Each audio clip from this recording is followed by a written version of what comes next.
What's up? What's up? What's up? What's up? What's up? What's up? What's up? What is up? How are y'all doing today? It is Friday, and y'all know what that means. That means we're gonna have us a good old time tonight. I am your host, Emmanuel Eman Noisette, and I want to thank each and every one of y'all for coming out today, guys. I really, really do appreciate you taking the time to hang out with your boy.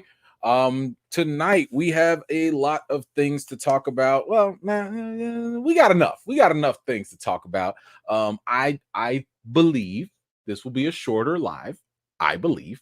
Shut up in advance, replay gang. Shout out to the replay gang. But we have a lot of announcements. Kevin Feige, the head of Marvel Studios, he's been out there doing a lot of interviews, saying a lot of things. We heard some big news about the Russo brothers. We'll talk about all of that. And then, due to popular demand, I will give you guys my thoughts on a review for Supercell, which you can find on Netflix. So I'll have that, and then of course we'll talk about a few other things along the way. But first and foremost, let's see who has made it out today, and let's give some quick shout outs to folks. Jarrell, what is up? The boy. So I probably should do one. I didn't have time to whip it up today, so maybe I'll do it I'll probably do it next week. At least that'll give people time to watch, since I know they just got done watching. So I will have to get down on that. And by the way, thank you so much for that. Appreciate you. Reese, thank you so much for being here. Jay, what is up? Paulette, good to see you. My man Derek is back. What is up? Ms. Harper, always a pleasure to have you. Thank you so much. Didier, how you doing? Almighty, how you doing? What's up? Knight, what's up? Talented one, good to see you. Diamond, thank you for coming through. Shar, good to see you again. We got the homie Zia Latrice is here. Let's see. Yes, okay. Who else? Mr. Mitchell, what is going on? Mo Show, what is up? If this is the same Mo, I think it is. Shout out to you. I am watching My Adventures of Superman. I'm like 4 or 5 episodes in, so I am into it. So far, so good. Minister Crush, what is up? Thank you so much for being here. 60 plus, thank you for being here as well. What's going on, Tracy? My man Nelson is here. Let's see, Rachel, how you doing? Corey, good to see you. Treese, thank you for coming through. The other homie Rhonda's here. What is up? Dexter Reason, good to see you. Tasha, thank you for coming through. Appreciate you. Mama J is in the building, y'all. What is going on? T-Ville, thank you for coming through. Always appreciate you. Christy, how you doing? Lawrence Report, good to see you as well. Let's see. Dre, what's going on, man? CJ, thank you for being here. My man Angel's here as well. What is up? Callow, good to see you. Kristen, thank you for making it out. I appreciate you. Mel, hello. Got the homie Kiki West is back. Good to see you. Theo, what is up? Winsome, happy Friday to you as well. Grandmaster, Master, what is up? Good to see you. Dwight, good to see you as well. Mojet, how you doing? Who else? I saw my man Pierre's here. Let's see, Delayla, hello. My man Andrew's back. Good to see you. Got Thick, what's up? Yolanda, good to see you. Philroy, hello. Batman, I see you. Who else? I see. I'm scrolling on my square. Marley, and shout out to everyone that has made it out tonight, guys. I really, really do appreciate y'all. But I got to give some special shout outs real quick to my man Terrence. Thank you, brother, so much for the $10 Cash App. And I got to give another special thanks to my man Minister Crush for the $20 Cash App. So he says here, for Kobe's training, you and the fam stay well. Thank you, both of y'all. And thank you to all of y'all for y'all donations and support to the channel, because you guys make it possible for basically this whole channel to be ad-free. I don't have to go chasing and plugging in ads and disrupting the live, because it's all supported by you. So guys, thank you so much for that. I appreciate you. Wait, so I saw somebody ask for a link. What did you need a link for?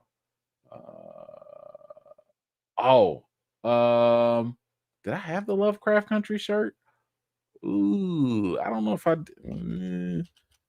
I'm not sure if I posted it, just in case, Jan. dang, I don't even put it in the descriptions. If you look in the descriptions of any of my old videos, you'll see the links to my t-shirt stores. I didn't update it on this one. But if you go to either the Teespring or T Public, it might be on one of those. But if not, hit me up on the replay, leave a comment, and then I'll try and get it to you that way. Let's see, what else do we have? Anthony, what you got? Dark Knight turned 16 yesterday. You either die a hero or live long enough to see yourself become a villain. Great line. Ja Rule and Drake know all about that. Catwoman is 20 today. Thank you for that.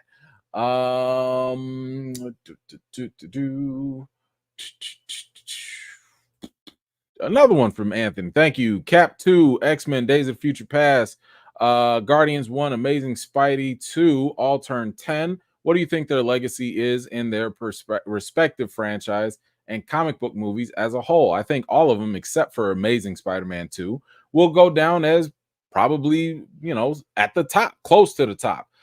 Days of the Future, Cap 2 is arguably a top 5 MCU movie in general. Some would put it at top 3. Days of Future Past, I would say that it's probably one of the better Fox X-Men movies in that specific franchise. Guardians 1, solid movie. I'd say it's a top 15, maybe even a top 10 MCU movie. And Amazing Spidey 2, no thank you. No thanks. I think that the whole franchise was just mishandled by Sony in general. So, but thank you so much for that. I appreciate you. Oh my God, Natalie, Supacell guys is what Mackie thinks he looks like. How did this ain't even got nothing to do with Mackie? How did he just catch a random stray like this? The man just did I don't understand why. And y'all say I got a problem. I don't have a problem. I just want y'all to know I don't have a problem. So I don't know. I don't know. JN, I'll get to your comments when we get closer to the topic. So, all right, we got to get into these. Like I said, we are going to be going a little bit faster today. Not as many topics, but so I don't think we'll be here all night. Real quick though, for some of y'all that hit up the Dem Dragons, House of the Dragon, the live chats and stuff, I just wanted to give you guys a heads up that we will be going live around like 9:30 right after the show. So if you, and no, this is not to say that this is one of those episodes where you got to hurry up and watch. I'm just saying I personally have to go live after the show because on Monday I'm gonna be a little busy watching a little something that I've been waiting for a long time with the screener. So I will not be available on Monday. So I'm going to try and squeeze the House of the Dragon on Sunday night right after the episode drops. So just letting y'all know that, just so you know, and you could turn your alarms and notifications on. All right, what do we have up first? Woo! Listen. Man, I just got all these alerts on my phone and stuff. I don't know about y'all, but I got alerts talking about there was all this hacks and Microsoft was going crazy and whatever, but apparently that ain't even it, because even Disney out here getting hacked. And this ain't the first time. I mean, we've had other companies be hacked before. There was that whole infamous Sony leak. I don't know if it was because of a hack, but it was still a problem. Not too long ago, what was it that got hacked? I think it was, I forget which gaming company it was. Was it Insomnia maybe? But basically they got hacked, and it happened. We found out that there was a Venom game coming out. We found out that we had what else was it? It was Venom, it was Wolverine, and it was a bunch of other different things that just pretty much were coming out. Yeah, it was messed up, but it looks like Disney is yet another victim. And yeah, they got that. And I'm still mad these hackers be wasting their time. Why are y'all hacking these companies? And you guys, listen, I'm not endorsing this. I'm just asking questions that if you're for the people, why are you not hacking them student loans? I'm not endorsing any illegal activity. All I'm questioning is these people be talking about we doing it for the people. We all about, well, why don't y'all do nothing about the people that got bills? Y'all, all y'all got to do is hack zero. Just hit zero. Hit delete. Why don't y'all do that? But yet y'all want to hack some video games. Don't nobody care about these video games? God. Again, E-Man and this channel does not endorse crime. Don't come for me now. I'm just asking questions. People got bills. Anyway, Disney got hacked.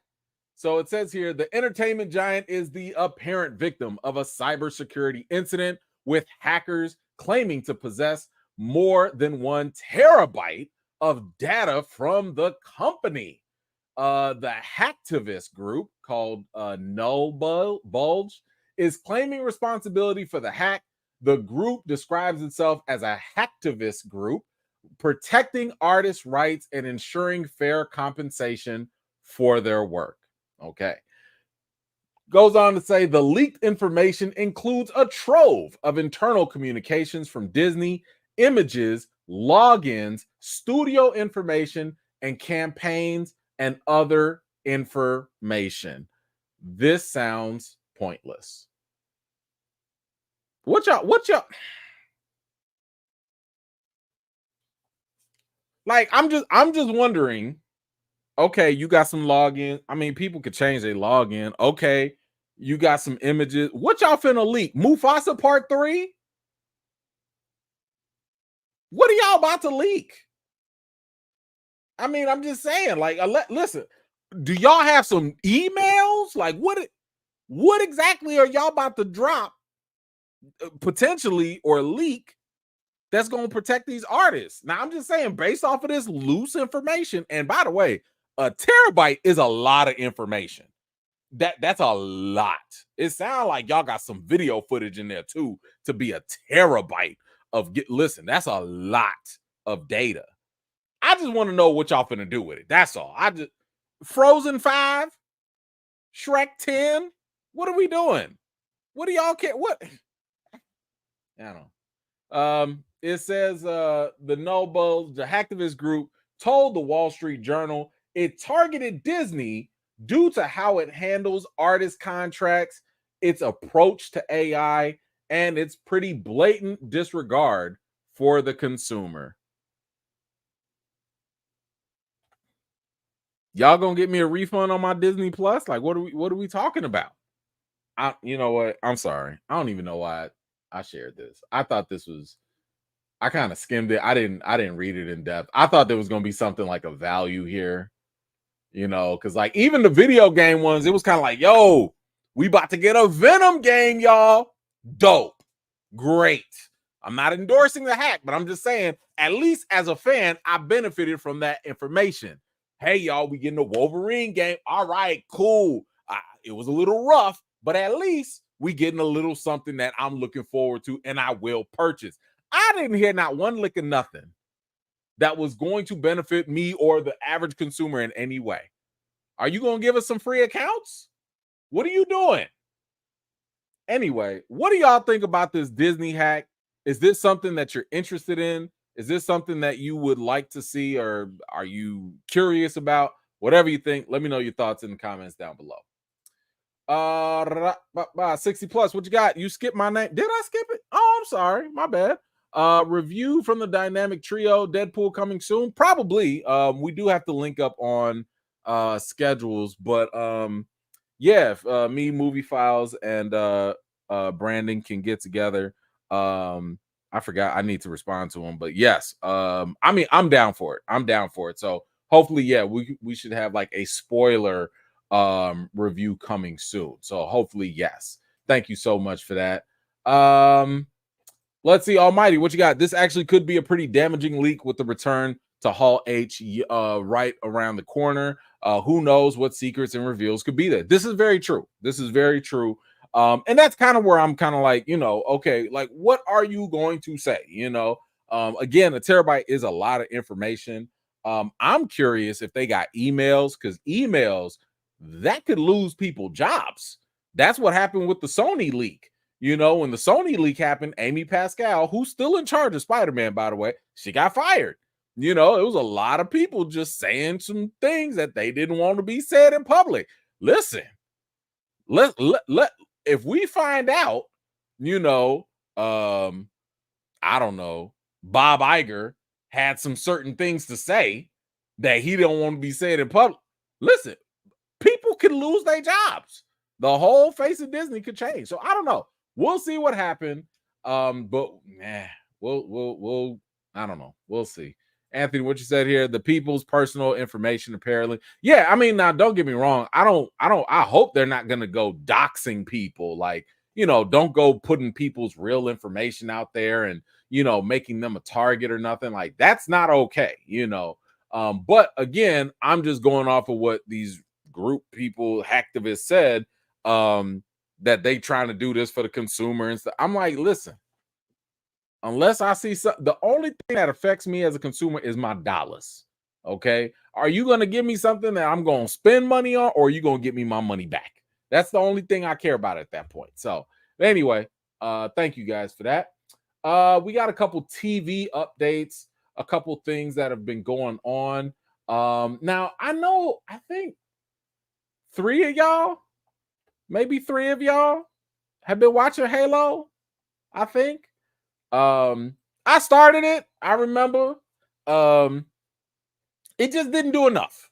I did not grow up playing Halo. I've played Halo literally. I could count on one hand, how many times I've played Halo.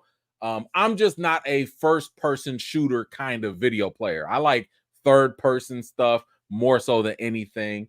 Okay, we found them. 1, 2. I know there was 3. Okay, 3. There we go. We got all 3 right there. 4. Where y'all come from? Oh, okay. See, listen, this is one of the reasons why, probably. But I just didn't get into Halo like that. But I understood that it was a huge, huge video game, especially for Xbox. It was like one of the defining, it was like the face of Xbox for years, if not. So when this show was announced, it was a lot of high expectations. And when it came out, if I'm not mistaken, I think some of the Halo fans were kind of iffy on it, but I have heard from other Halo fans that they like season 2, but it don't seem like that matters at all, because the latest update is that Halo is canceled after 2 seasons at Paramount Plus. So you can say goodbye to it. It is done for. However, it is possible, because the studio 343 Industries will try to shop the series to other outlets. So the question is, who's going to want this at this point? I think that if you really have hope for Halo to do well, man, Netflix will probably be a good place for it. But I feel like probably one of the most natural fits might be Amazon, because this feels like an Amazon Prime Video type of show. It feels like something that would be on Amazon right along with Fallout and Rings of Power. Like, I get that vibe that it would be a good fit for their portfolio. But yeah, I mean, at this point, I think that they better hope that either Amazon picks them up, where I think they'll still maybe falter. It won't be great. It won't be bad. Netflix will give them a great boost in exposure. So that'd probably be the best for them. And if they go to HBO, I don't know if that will work, but it'd be better than Peacock. Because if they go to Peacock, it's a wrap. Don't like it. They might get 2 episodes if they go on Peacock. Y'all watch Peacock? I don't know.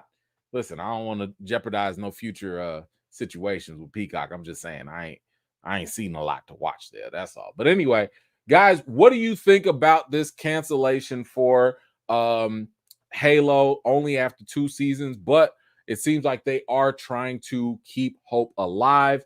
Are you excited? Are you hopeful? Are you okay with this? Did you even watch it? Whatever you think, let me know in the comments down below. Aaron, what you said here? Ooh, maybe we find out why Bo DeMayo was fired in them. Listen, now that's something I do want to know. If you're talking about protecting artists, if you're talking about, like, listen, if there was some shady stuff that went down, I would love to find. Let me find out. Let me find out the Disney person responsible saying, Johnson, did you know this man had an OnlyFans? Why was he strapped up like that? Oh my gosh, that will be hilarious. Oh, that would be fantastic. Anthony Wells, you said apparently leaked the Hall H announcements. Now that would be kind of sad. I would hope that was not necessarily the case. I hope that they don't leak the Hall H announcements because the stuff that I mean, just imagine if you have paid all this money, you have reserved your hotel, you've stayed in line just to get this experience, only to have it be leaked on the internet 4 or 5 days before. That would be kind of messed up, right? So I hope they don't leak that, but man, we'll see. I am not gonna read y'all comments about Bo DeMayo.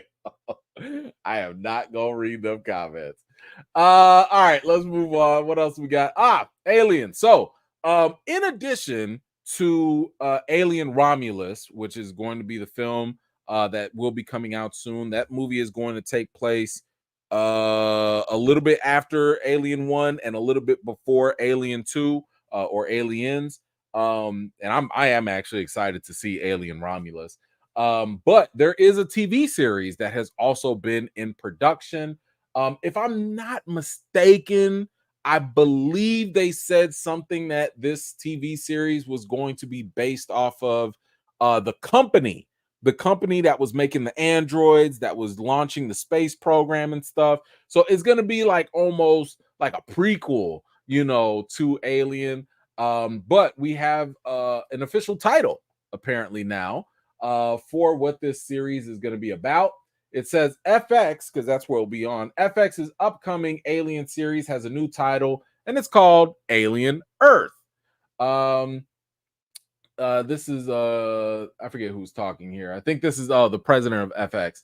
We're pretty bullish on Alien Earth, as we hope Alien Earth is a returning television series. We want the director or the showrunner to focus on at least writing 2 seasons of it. And it does say here that Alien Earth serves as a prequel to Ridley Scott's 1979 Alien film. So it sounds like they are confident in this. The fact that they want to already get going, and they already want to let people know about the fact that they're potentially going to do 2 seasons. I think that's great. I am excited for this. I am looking forward to this. I like the Alien franchise. I liked Prometheus. What was it? Alien Covenant. I know some people were shaky on it. I still liked it for the most part. So I'm looking forward to it. I like this franchise because I do think that there's more room for them to explore. Actually, I'll take that back. I'm not too excited about learning about what happened on Earth, but we'll see. I'll give it a shot. We'll see. Anyway, what do you guys think about this Alien TV series? Is this something that you think you will check out? Or is this something that you'll pass on? I don't know. Whatever you think, let me know your thoughts in the comments below. Oh, did they already leak stuff? Dang. Well, that's messed up. That's messed up. Yeah, sad for them. Oh well, if they did end up leaking it already. Oh yes, this warms my heart, y'all. Let me get this up here. I don't know about y'all, but 24 has been one of my favorite shows in a while. Like Kiefer Sutherland, I don't know if you've watched this show or not, but back on Fox, Kiefer Sutherland, this man will have 24 hours and he gonna have to save the world. Jack Bauer. Okay, if y'all thought James Bond was all rough and tough, he ain't never met Jack Bauer. Okay, Jack Bauer was that man. This man had one day to save everybody, and it was always so fantastic. If you have not watched 24, even though it is old. Oh God, how old is it? I'm gonna say, is that 2000s? It was early 2000s. But this show had some of the best drama in it. When I tell you this thing, this is a big statement, but this show felt like an early precursor to the drama you would get in Game of Thrones, because you would get these twists and turns and backstabbings and all these things and double, triple, quadruple agents and all. Listen, 24 was my show. I think, if memory serves me right, I want to say like every other season was pretty good. What was the guy?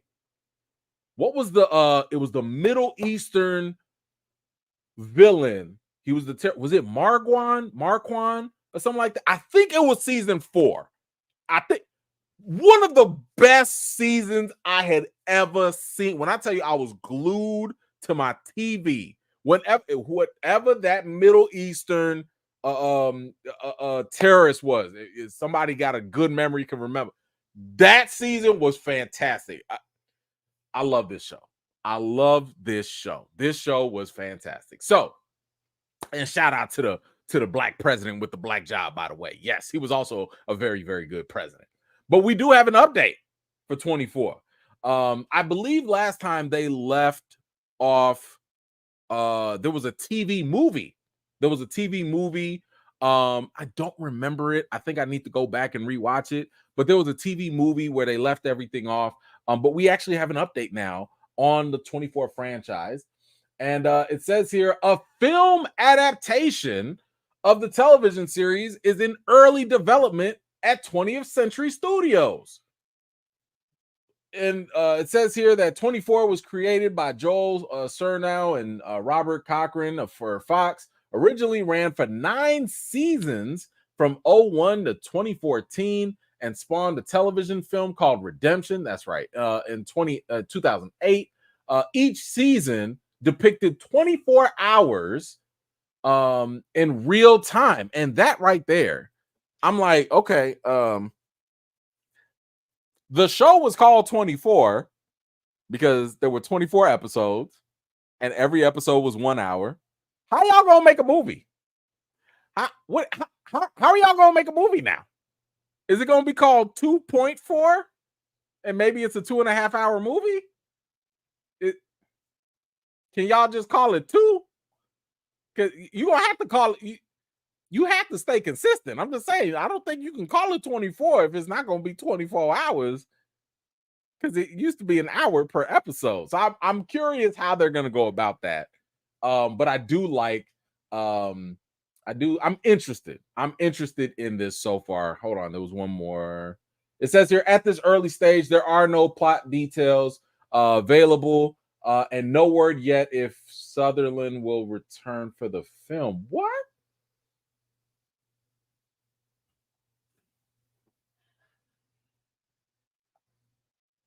Wait. No word if Sutherland will return for the film. What are we doing? How did I miss that? If he's not in the movie, how you gonna have a 24? You can't have a 24 without Jack Bauer. And I'm sorry, unless you reboot the entire franchise, which reboots happen, Kiefer Sutherland is still alive. I met the guy. Great guy. Very nice guy. He's still good in shape. You know, my man can still do the role. Jack Bauer is still here. What are we doing? Why is this even an announcement?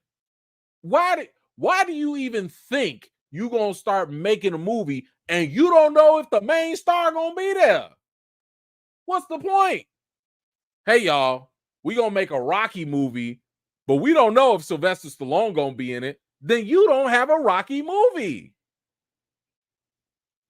You better go do Creed, go do a reboot, go do something else. You don't have a movie. I just lost interest. I know. No. Like, until I hear Kiefer Sutherland is coming back and my man Jack is going to be back in the driver's seat, because y'all already know 24 hours, Jack, he don't eat, he don't sleep, he don't take not one bathroom break because he got to save the world. If he ain't back, I don't care. I don't care about none of it. Anyway, what do y'all think about this? Would you be okay if they did reboot this? Would you be okay if somebody else stepped up? Godly, I swear, at this point, they'll probably put Glenn Powell in there because they just love Glenn Powell for everything. What do you think about a movie on the big screen for 24? Because here's one thing, though. Even though this show won hella Emmys, like this show was really doing some damage back in the early 2000s with awards. If you haven't watched the show, would you be willing to go watch the movie? Because now the question is, like, who are you appealing to? Because it's not like the show has really come back at any time. So I'm wondering if it's kind of a gamble too. You know, it's almost like if you drop an X-Files movie right now. Like, I like the X-Files, watch the whole thing, but it's been a long time. Could a movie work? A movie worked in the past when the show was hot, but could a movie now work? I don't know. Anyway, y'all let me know. What do you think? Feel free to let me know your thoughts in the comments down below.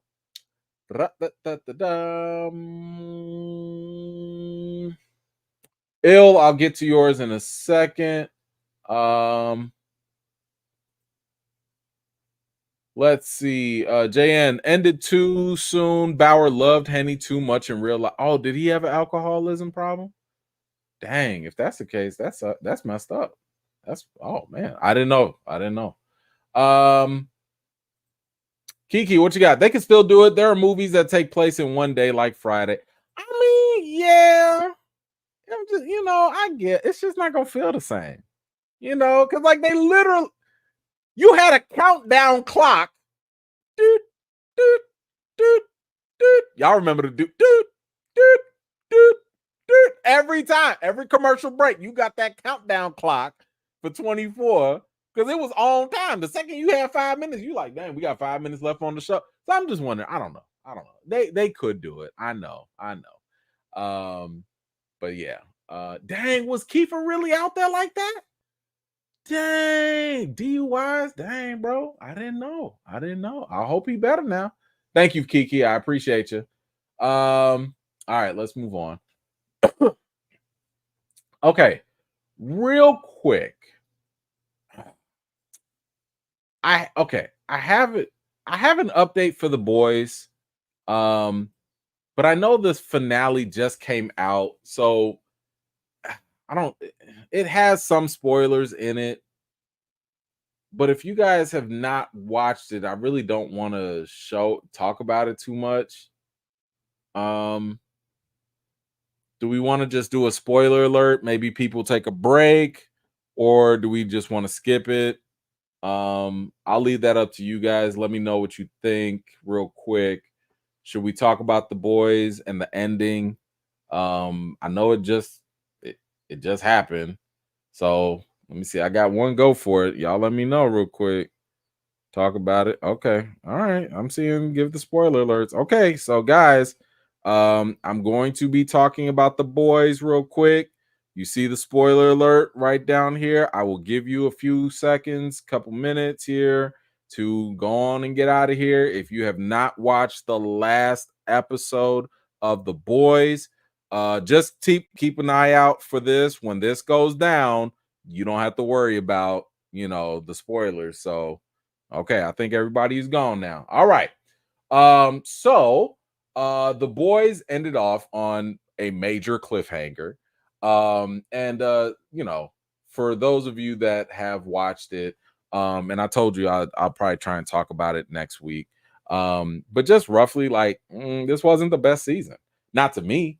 Um, that doesn't mean that the season was bad, but I do believe that it was the lowest season that they've had. Like if season one was I don't know, a 9, 8, if 2 was a 9, if 3 was a 10, this was probably like a 7.5 or say for me. Um, like I felt like this season just relied too much on shock value. I don't think that they did a very good job with the characters as much. I didn't really care about the side characters as much as I used to. I thought that I guess this is the review right now. I felt as though that Homelander was probably the best element of this season. We got the most revealed about his character. We got the most demonstrated. We saw him go be completely unhinged. I love the fact that we learned more about him. Billy, they could have done more with it, but okay. Did not care about Mother's Milk. Oh my God, Frenchie was. I don't know what they were doing with Frenchie. No, I do not have a problem with them exploring his sexuality, but it just did. I didn't feel any fulfillment from me learning about that.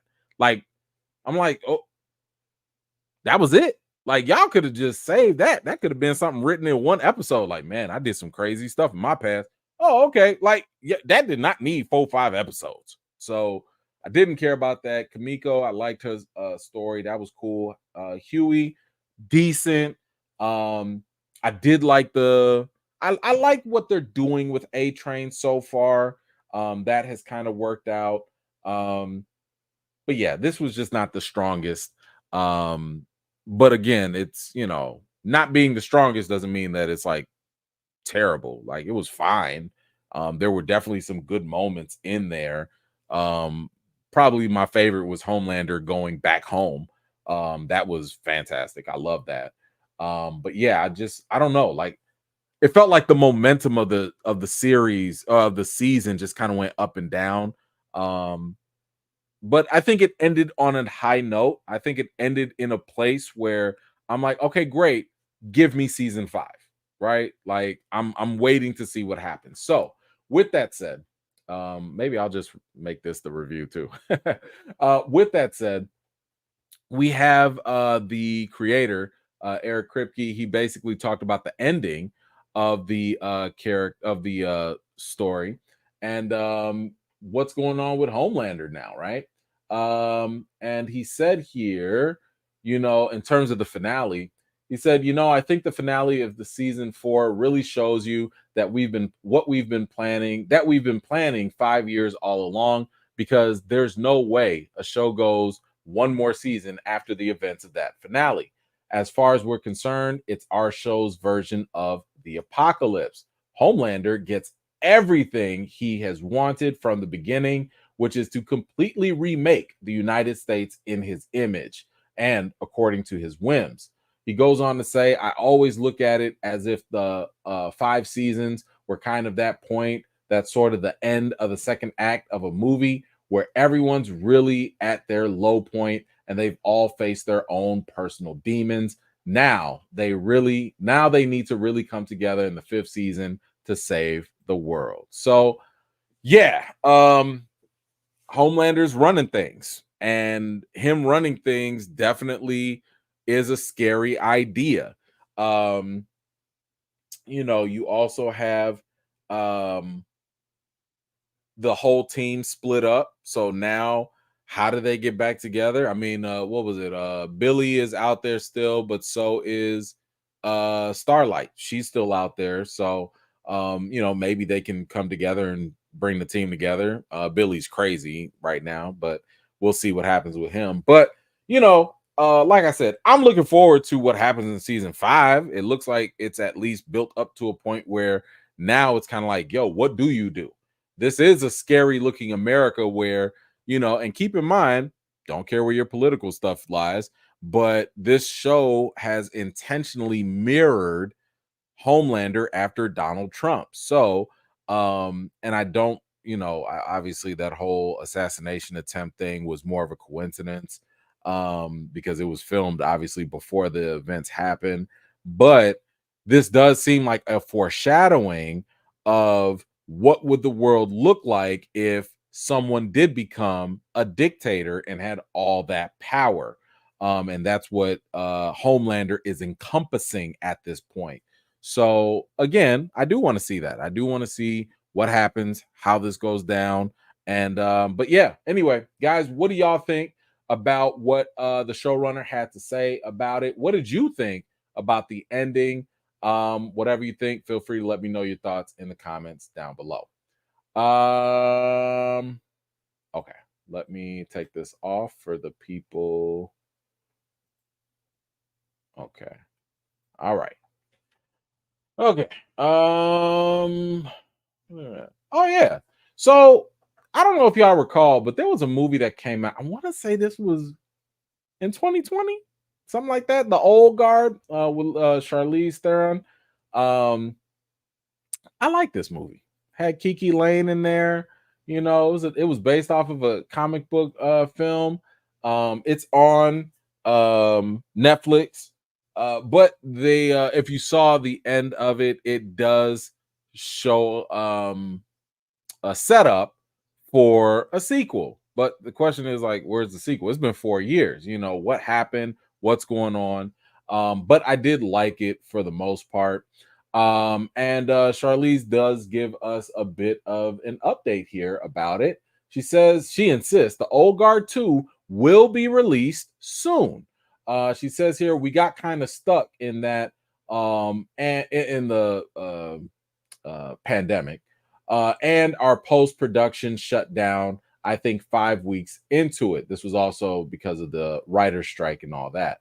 It says here the first Old Guard was released in 2020. That's it.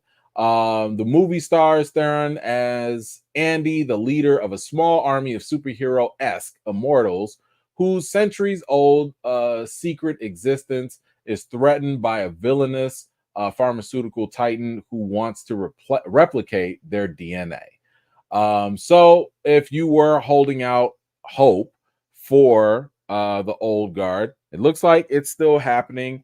It's a little wild to me that they waited this long though, because it seems like other shows and other movies have gotten up their production up. But I don't know. I mean, I'll probably still watch it. Like I said, I liked the first one. It was okay. It was cool. But you guys let me know, did you like the Old Guard?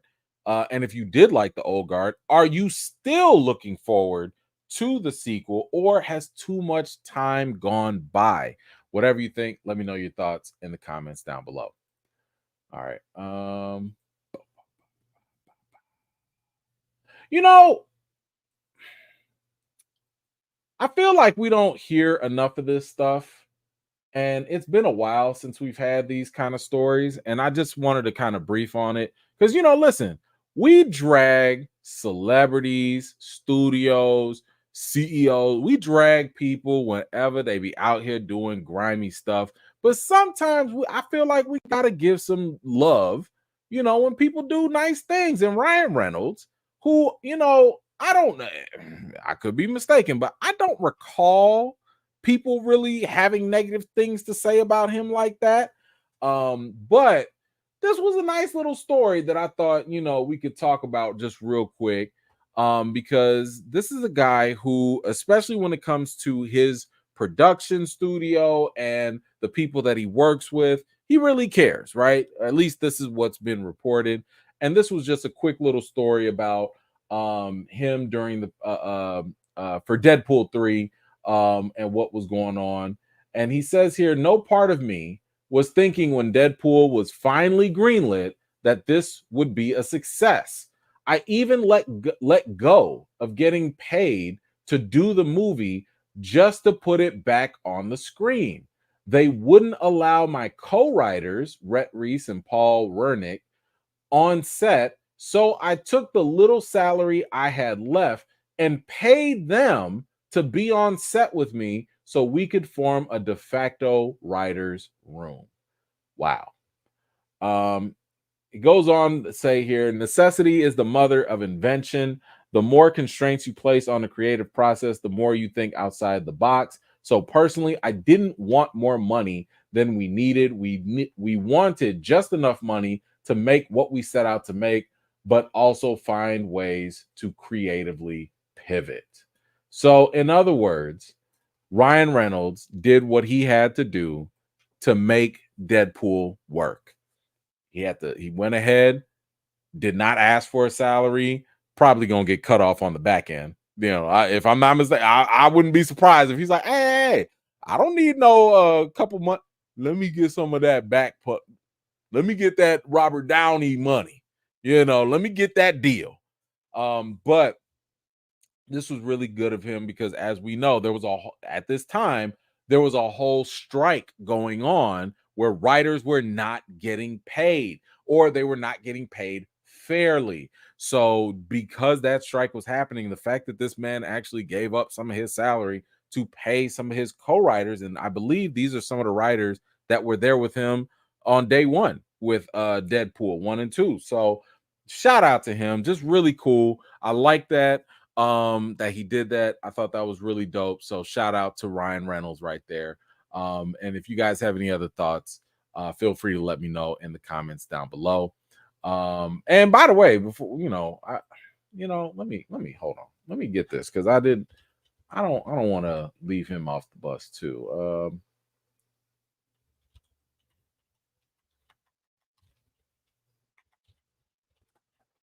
Because I do want to put this out there too. Hold on. Let's update this too.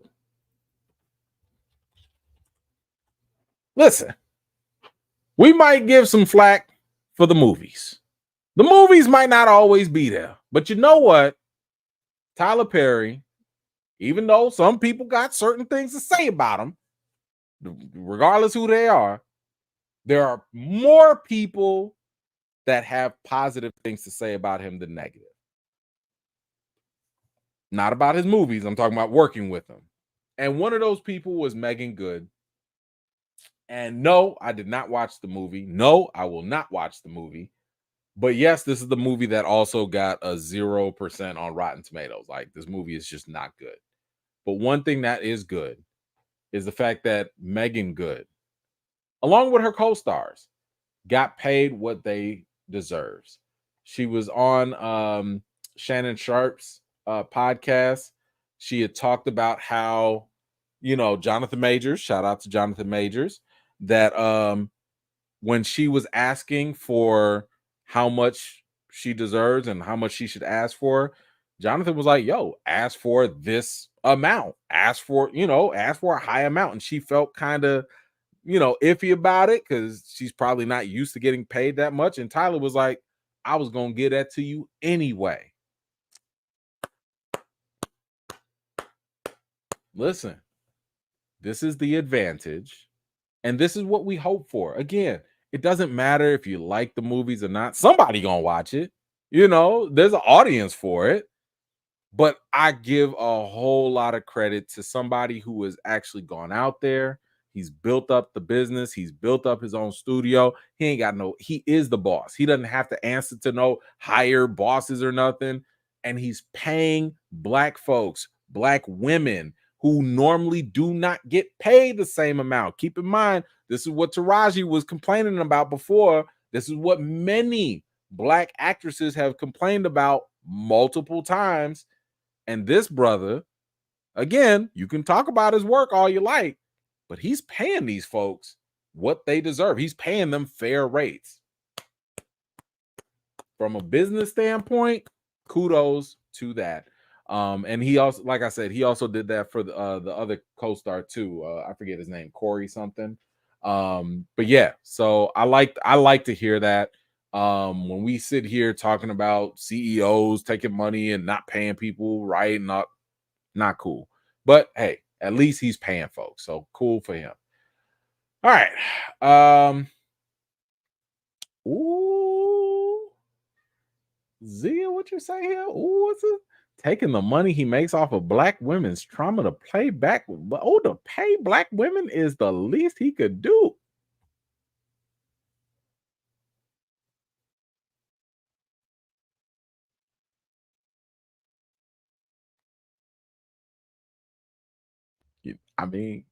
Well, well, hey, I'm not mad at that at all. I am not mad at that at all. Um, yeah, so I'll leave that at that. You had that mic drop. That's all you. All right. I think it's time that I do my quick little review. Let me pull it up here. All right. Where is it? There it is. So, due to popular demand, a lot of you guys have been asking me for this and it's saying like, "Yo, E-Man, have you seen it? E-Man, you got to watch Supercell. You got to watch it. You got to watch it." And listen, I will admit that Supercell was one of those TV shows that I had early access to it, but I was a little turned off by the fact that, I'm gonna be a little, I don't know, xenophobic, I guess. Listen, I think my man, a couple of my friends out here from across the pond. Listen, some of those London shows don't be appealing to me. What was that? Top Boy, I think it was called, or whatever. They just don't resonate with me, right? So I ignored it, and that was to my detriment because I clearly should have given it a shot at least. But better late than never. So I did get a chance to finally watch it. Like I literally just got done watching it earlier, before this live. And so for anybody that does not know, Supercell is basically a I think it's a 6-episode series on Netflix. It's about a group of seemingly ordinary people from South London who unexpectedly develop superpowers. Okay, like that's literally the gist of it. So this is the point where I'm going to tell y'all, some of the good things.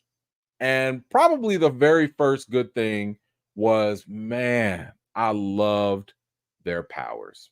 I love the powers. I thought they were really cool. One of the things I liked about it was the fact that they had limitations, like you could not just use the power all day, every day on your own, like, no, like you have to learn it, you have to get used to it, but it still has a limitation. And I also really like the fact that the special effects were so minimal. I mean, would y'all look at this? Now tell me, as a black person, now for the black folks out there, now listen, some of y'all non-black folks, don't you go putting on no blackface and then putting contacts in. This ain't the move. Don't do it. But for the black folks that do want to actually cosplay, I love this. I love this because this is the easiest thing. Let me go get some contacts. Let me go up to my eye doctor and be like, yo, give me them honey gold contacts because I'm about to go to the latest convention and just tell people I got powers now. Okay. I love the creativity with that. I loved how it wasn't super over the top. Yes, some of the powers, they were a little CW-ish, it wasn't something that was completely crazy and over the top, but I liked it. I thought it was effective either way. I actually liked the performances. The performances in here were actually done very well. I thought that they were handled, the actors overall did a pretty good job. I was looking at a lot of the stories and stuff in here, and I thought that they worked. I thought they worked, that it made me listen. It made me care about some of these characters and their situations. And for those of you that know, you already know what I'm talking about. So I really liked what they were doing, but that's probably more so because I liked the overall story. I like the whole idea of bringing these characters all together. I like the idea of how we got a chance to learn their individual stories, and basically how not only just bringing them together or whatever, but I also like that ending. I mean, of course, this is going to be spoiler free, but listen, that ending, I love the little shock value that they added. I love the how can I say this? I love how they kind of show you this, but maybe it's that, but then they go to this and then they go to that. Again, I'm trying to be spoiler free with it, but I, when I got to the last episode, I was like, oh, okay. Oh, okay. Like they just kept getting me. They kept getting me. And I really liked what they did. And I liked how they weren't afraid to be dramatic with it. You know, there's some tough things that still end up happening in this show. And I thought it was fantastic. I like how they handled some of the sci-fi in this show as well. So that really worked for me. And by the way, I like the villain. Okay, the villain worked. Okay, I did not like this guy. Did not like him at all, or his Avery X coat. I didn't like nothing about. I didn't like the way he looks. I didn't like the way he talked. I didn't like the way he walked. I don't like the way he smiled. I didn't like nothing about Crazy at all, and that shows how good this brother did in his role. Just fantastic. And what I really loved was the fact that they actually set up even more trouble for the future. You know, so that to me was done extremely well, and I really, really did enjoy it. So that was all the good stuff. Now for the bad. Listen, I'm going to say this half-heartedly, halfway seriously, but I would be lying to you if I told you that this was not a factor. That Southern London, Black, Jamaican, African accent was thick. You know what I mean, bruv? It was thick. It was thick. Oh my God. There was no point I was able to turn away and watch this without the subtitles. I had to watch. Listen, bruv. I had to figure this out, man. And when they went to hold on. I need to talk to you. When they went to the Jamaican spot, first of all, I already have to deal with Jamaicans when I go to my local jerk spot. So luckily, I was a little bit accustomed to, some of the language. I got that. Okay. I got that. But dang it. When they put it in the subtitles, I was like, how am I supposed to? Me gondo we not at the house. I was like, I can't keep. I had to rewind a couple times. Whoo! Listen, I get it. As a Haitian brother, accents don't usually bother me. I can usually deal with a lot of accents. Okay, I've come from a household with thick accents, but oh my God, boy, they was on it in here. They was on it. But either way, this is not a deal breaker. This is not something impossible. As someone who's already listened to other cultures, foreign things, animation, anime, thank God for the subtitles. That's all I'm saying. Thank God for this. If these did not have subtitles, I would have been like, I can't do it. I can't do it. Great show, but I couldn't do it. But anyway, again, is this going to ruin it? No, but I can understand how some people who might not be exposed to different languages or different accents might see it as a somewhat of a turnoff. I could understand. Anyway, y'all gonna have to help me with this one. She was getting on my nerves.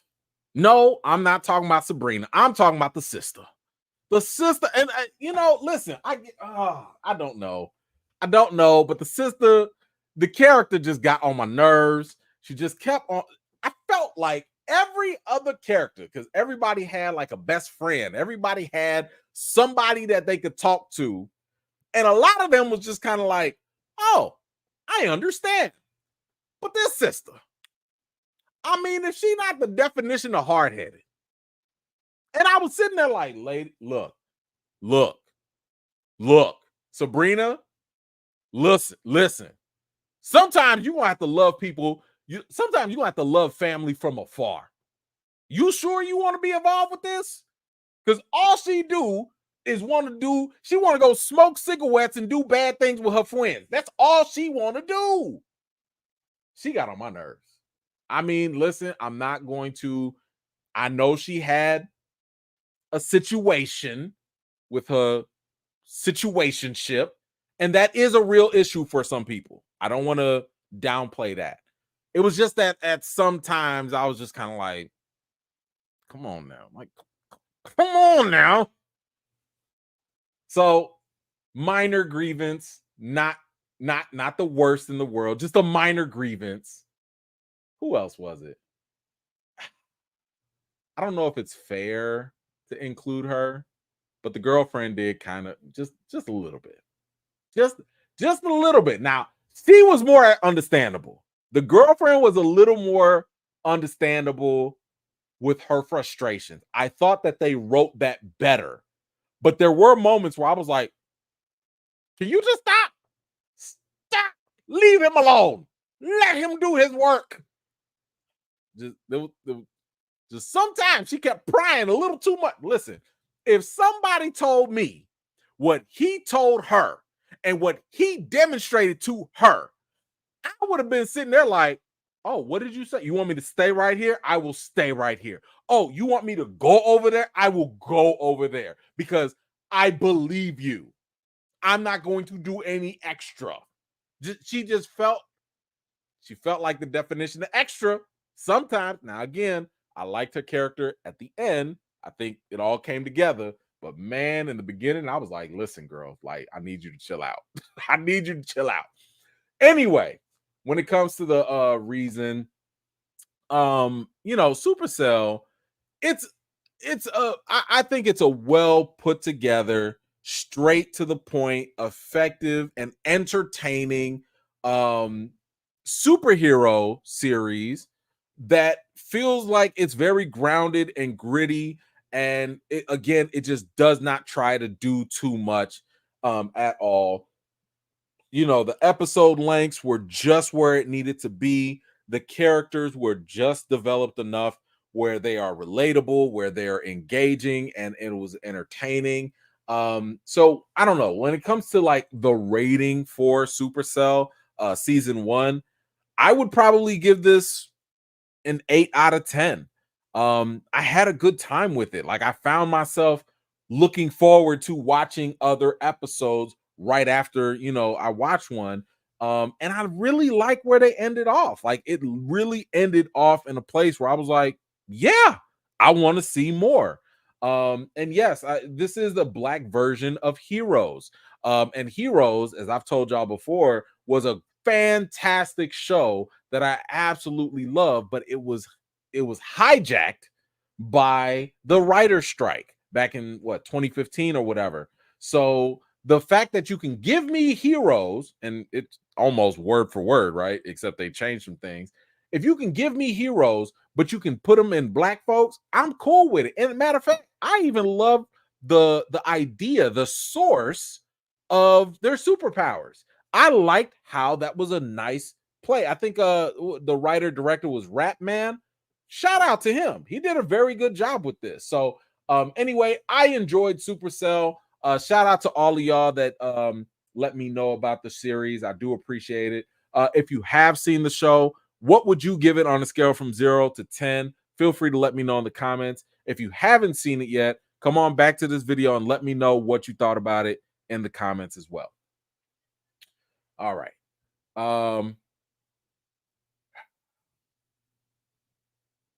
Let me see. All right, where's my man? Is my man Stamina here? I think he's here. I'm gonna come back and read, because I know listen, you one of my representatives from across the pond. So I'm gonna come back. I'm gonna look specifically for your comments to see. Okay. Oh, okay. Hey, we on the same page, so I feel like we're all right. I don't know if I said anything bad. I don't know, but it looks like we're on the same page. That's all that matters.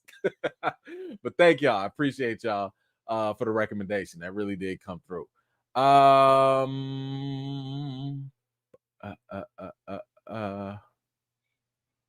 AJ, that encounter with the fake vampire in Brooklyn guy, I laughed so hard. I liked it. It was pretty cool. I was okay with it. let's see. All right, so we got that. How are we doing on time? We doing good on time. Okay, we only got, what else do we have left? We have a bunch of Marvel stuff. Okay, so now we're going to talk all the Marvel stuff because Kevin Feige has been on a run right now. So, Kevin Feige, as I mentioned, he's been doing a lot of interviews lately. Deadpool and Wolverine is coming up, but not only that, Comic-Con, as of this recording, is coming up next week. So, because it's coming up next week, Comic-Con is probably going to be when there will be even bigger announcements that are made when it comes to what happens with Marvel. So we will have to we'll be updating a lot of that stuff. I'm kind of wondering if maybe we should go live on that Saturday to talk about it, but I don't know. We'll get there and figure it out. Anyway, in this recent interview, because of Marvel coming back to Hall H, that we talked about, Feige was interviewed about it, and what we can expect, at least to some degree. And let's see here. He said here, this was about their plans for Hall H. He says Marvel Studios is going to be in Hall H twice. So we're going to be doing a fun Deadpool panel in Hall H to commemorate the opening. And then, of course, they will be doing their normal one. So I think that right there is pretty cool because keep in mind, Deadpool is coming out next week. And because it's coming out next week, people will have already seen the movie. But because people will have seen the movie, this is also a good time to like go ahead and have a little panel and talk about it. It'll get the people going. And who knows? I don't know what they'll talk about. I don't know. Maybe they'll talk about some of the big setups and maybe it'll be something like that. But it is kind of cool that at least they're gonna have a whole separate panel for Deadpool right after Deadpool comes out, and then we'll get the other panel for Marvel, and that's where more than likely, at least according to a lot of rumors so far, we will be getting more updates about the movies. They will probably see footage from Captain America 4, y'all movie. They'll probably get some footage for the Thunderbolts. And what other movies they might get, I don't know. And I don't know, maybe they'll announce some directors. I don't know. We'll talk about that in just a little bit. So at least from the film side, Hall H is definitely going to be a place where they can drop some big news. Let's see. Now, the interviewer said that this was a renaissance for superhero movies with Deadpool and Wolverine. And Feige said, I've never been a big believer in superhero being genre in and of itself. We made films that are based in graphic, not narrative format originally, but we make different types of movies. And I totally agree with that. You do have a lot of movies that, yes, even though they are made from comic books, that does not mean that they are all superhero comic-y type of films. Some films are comedies. Winter Soldiers, Captain America, Winter Soldier. That's a spy espionage movie. Sometimes you forget dude even got superpowers. I would argue that Guardians of the Galaxy, that felt more like a sci-fi, type of movie than it did a comic book movie. To me, when I think of comic book movies, especially a Marvel, I think of Avengers. Like that feels like typical straight up, comic booky type of film. But Eternals, sorry. Eternals was more of a drama, Yeah, they happen to have superpowers, but it was a love story, whatever. But anyway, I do agree with him on that. Let's see. He was also asked about how Marvel started off with minor characters, right? Like the B-list, C-list characters.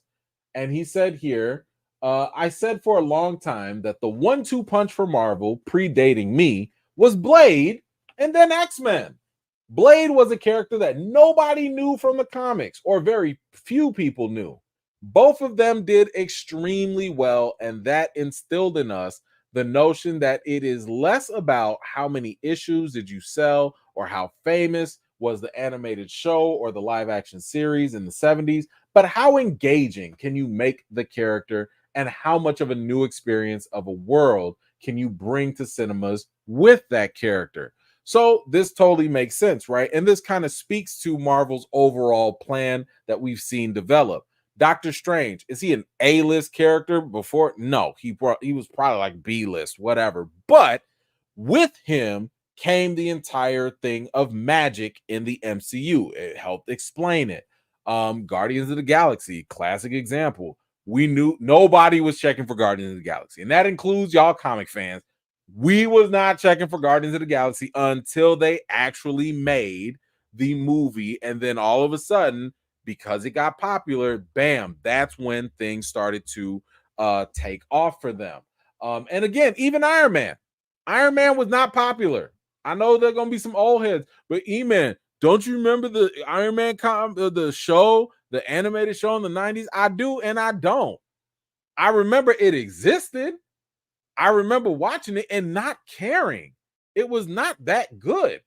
And Iron Man was regulated to a B-list character.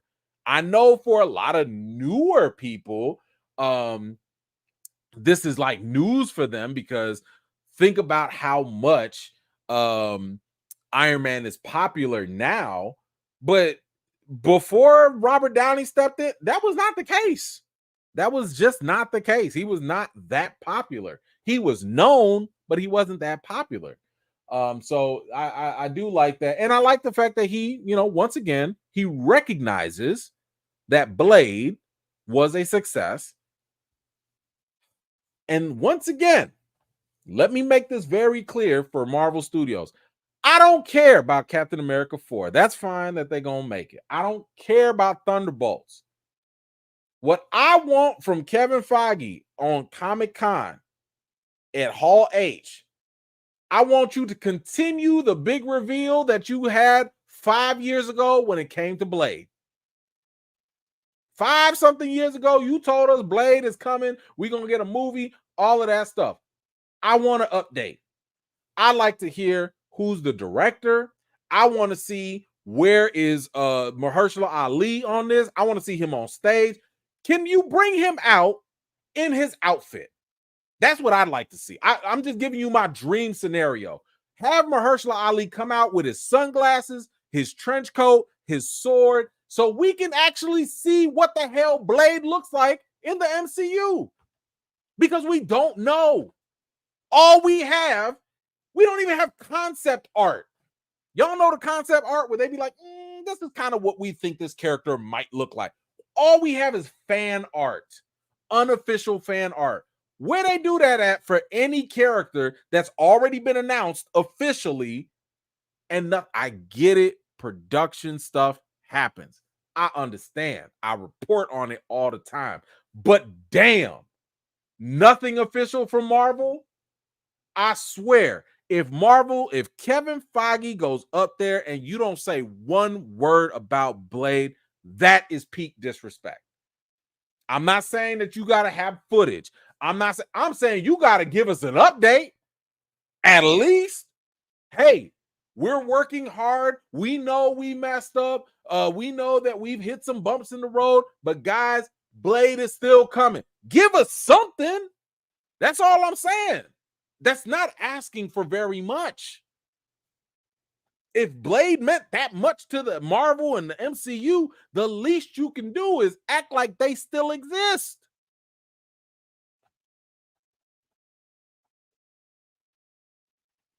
Piss me off, man. I want my Blade.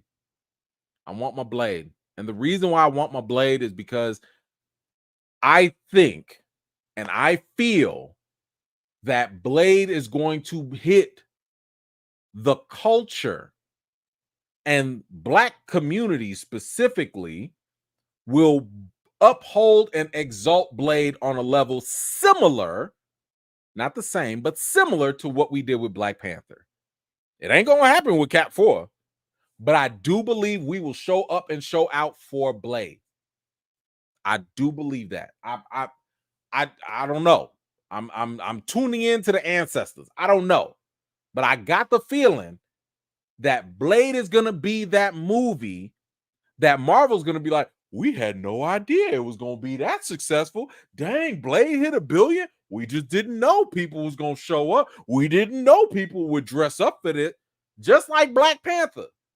Just like how you underestimated Black Panther and you didn't know that the first Black superhero that wasn't some villain, that wasn't some, whatever, full of lightning. The first time you gave us something golden, we embraced it and we uplifted it to $1.3 billion. You don't think we're going to show up for Blade? I know. Listen, I'm doing the watch party for Blade. Whenever it happens, if it still happens, I'm doing the watch party. I find it hard to believe that other people ain't going to show up for that. I know I will. Anyway. What else did he say? He had some more to say here about the schedules and stuff that they do.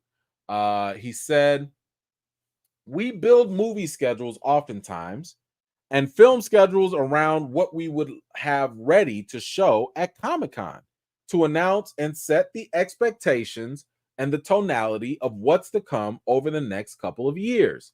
And that starts in Hall H. I think Hall H has become such an iconic venue that people who've never been to Comic-Con know what Hall H is, or know that Hall H stands for the unveiling of important, fun, pop culture moments. That's why I want you to speak on Blade. That's why because I need you to demonstrate to people that Blade is a fun pop culture moment. That's why. So yeah. And listen, I've never been to Comic-Con in San Diego.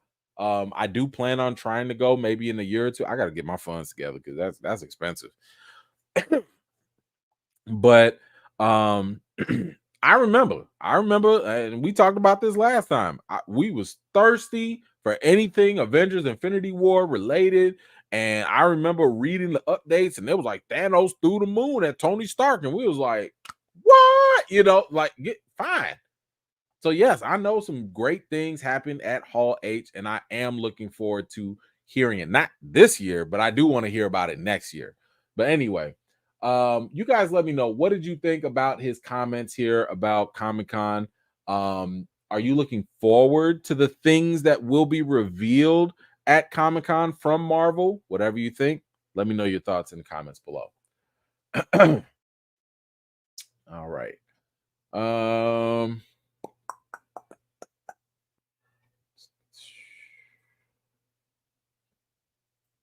Okay.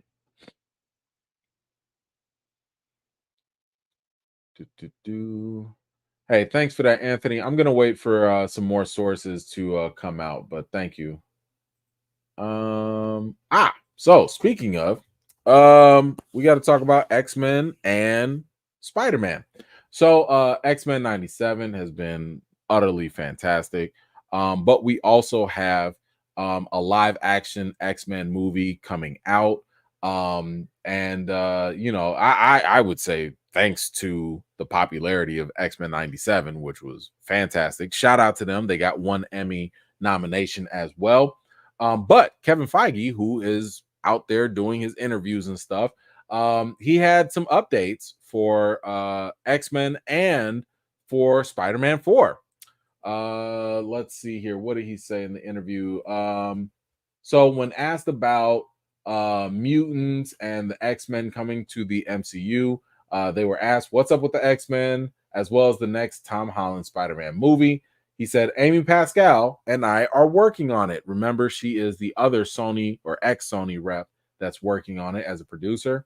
He said, we have writers who are going to be delivering us a draft relatively soon. Okay, so we are going to get a script for Spider-Man sooner than later. Now, the question here was, how is Marvel deciding which mutants will make up the team when they make their inevitable debut in the MCU? He said, well, it's that phrase we use often at Marvel, which is it's an embarrassment of riches. And there are a lot of great X-Men characters in the Deadpool and Wolverine film. There are a lot of great X-Men characters in all of the Fox versions of the X-Men films. And there are a lot of great X-Men characters that have never gone on to the big screen. So I think, as we always try to do, as we did when we made the arrangement with Sony for Spider-Man, you'll probably see a mix of characters you've seen before and characters you've never seen before. So this is actually kind of interesting because now I'm curious. I'm curious on which characters do y'all think we will see on the big screen. I think it's obvious Wolverine, right? That's obvious. Um, we definitely have to have Beast, I think. Um, let's see. Hold on. Let me get the screen up here and y'all can look at some of these names too. Professor X, of course, like duh. Of course, Magneto, Jean Grey. I mean, these are like some of the easy ones. Cyclops, yeah. Storm, better.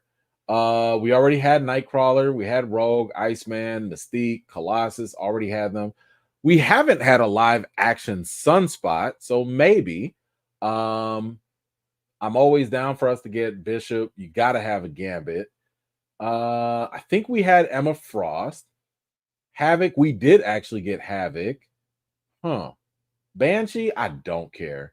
Jubilee, did we get a live action Jubilee? I think we got a little quick one, didn't we? Who is Sam Guthrie? I don't know Sam. Oh, Cannonball. Okay. Maybe Sabretooth.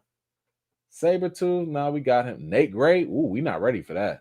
We did get Cable, Juggernaut, Domino. We got them already. I'm trying to think of who else we could get. Forge. I don't think we've had Forge on live screen live action. Forge could be interesting. Darwin, listen, we do need justice for Darwin. We need justice for him. Okay. Polaris, maybe I could see them doing Polaris. But anyway, I don't know. I think that, we saw that Michael Leslie, who is supposed to be writing the live action, he was basically saying that, he was going to take notes from the X-Men 97. So I think that's great. Listen, Psylocke wouldn't be bad. We've seen Psylocke already, but I wouldn't mind. Listen, I don't think a lot of people would mind seeing Psylocke again. So Psylocke could be cool. But anyway, y'all let me know. What do you think about this Spider-Man 4 update? They are working on the script. I think that's money in the bank already, so they need to get that together. And what do you think about who should be on that X-Men roster for the live action when they finally come out for with the MCU version? Whatever you think, let me know your thoughts in the comments below. All right. Oh, is it time? Yes, it is. Oh, wait, did I do that? Hold on. Let's see. No. Got that. Got that. All right, let's get to the big news. Don't call it a comeback, but it looks like the Russo brothers are coming back. Now, recently, especially if you've seen my replays and all that, I had just talked about the rumor that said how the Russo brothers had approached Marvel and they basically were saying like, yo, we're down, let's get back into this. And Marvel was like, no. Now that was according to a rumor, right? One of those sources that tend to get things right. And they said like, nah, Marvel wasn't trying to hit them like that. All right. But no later than like a week later, we find out from the big trades now that the Russo brothers are now officially in talks to direct not just one, but two Avengers movies. So the Russo brothers are early talks to return to Marvel, to direct two Avengers movies. It says multiple names were in contention, including Deadpool Wolverine director Sean Levy, who was offered the gig. Sources say the talks are in early stages. Okay, early stages. Now, in case you did not know, the Russo brothers, they've been doing their own thing. This is why they have not been right there, from the beginning. They produced Everything Everywhere All at Once. They produced Amazon Citadel, Netflix's The Extraction movies, Cherry that none of y'all watched, The Gray Man, and they're currently doing another movie for Netflix called The Electric State. It says here that the fifth Avengers movie was previously titled Avengers: The Kang Dynasty. However, the feature is now expected to get a new name and a new focus. And Avengers 5 is set to come out May 1st, 2026. Secret Wars set for May 7th, 2027. All right. Couple of things we got to talk about. First of all, didn't I tell y'all so? Didn't I say that? Now, let me ask y'all this question. Let me just ask y'all this question real quick. I need y'all to respond in the comments. Just tell me how you feel. Are you, just a yes or no, are you more excited about the future Avengers movies knowing that the Russo brothers are back? Or they're in talks to come back? Does this news get you excited for what's to come in the Avengers movies? Let me know in the comments, because I know I have said multiple times on record twice. Remember when Sam Raimi was in talks or whatever? Remember when Sean Levy? And what did I keep saying? I kept saying, if y'all get the Russo brothers, that's the safest way to get money in the bank. That's it. Because from a marketing perspective, you're going to get the guys that have not failed you not once. You're going to get the guys that sat here and basically gave you a $1 billion in the box office, and you're going to say, hey, come on back. You don't think that's a marketing win? Let's go to another win. Now, this is a rumor, but I think it's true at this point because this was reported a week before the Russos were announced. Avengers 5 writer Michael Waldron is gone. Gone. Says here, as we've learned from our sources, Michael Waldron has departed from the project, leaving it without a director. Well, now we know who it is, and a title and official title now. So yes, the man who was responsible for Loki, shout out to Loki, but he was also responsible for those terrible cameos and what they did in Doctor Strange 2. He's gone. He is no longer going to be a part of Avengers 5. I do believe it says that he's still attached for Avengers 6, but that's probably going to change. That's probably going to change. But I will say that with him gone, I do like this idea because this opens up the door for the Russos to bring back Marcus and McFeely. Because Marcus and McFeely, those are the guys that gave you them Captain America movies, and they're also the guys that gave you Avengers, Infinity War, and Endgame. So they probably was like, listen, we don't need no mess ups here. Bring the whole team. Bring the whole crew back. We got the Russo brothers, and we got the only other two writers that they've really worked with when it comes to Marvel. Now, that has not been officially said, but I think that if Michael Waldron is indeed gone, which I think is a good thing, then bring on Marcus and McFeely. Bring me the guys that gave me Captain America movies. Bring me the guys that gave me Infinity War and Endgame, and let's go. Because that duo of the Marcus and McFeely and the Russo brothers, it's time to win, y'all. It's time to win. Now, let me be very clear. Nothing is guaranteed, right? Nothing is guaranteed to the point that, hey, just because you have the Russos, that doesn't mean that they're going to give you the best movie in the world. Yeah, okay, all right, whatever. I'm looking at the track record. And they already exceeded my expectations, because I remember when Infinity War and Endgame came out, they was like, man, we got to juggle like 30-something characters. And I was like, dang, ain't nobody really do nothing like that before. Can y'all do it? To be fair, because those movies, as great as they were not perfect. The Russo brothers jacked up the Hulk. The Russo brothers also did not know what they were doing with T'Challa, because at that time they were also doing Civil War. They didn't know T'Challa was as popular as he was. So they fumbled it with T'Challa and they fumbled it with the Hulk. Big time.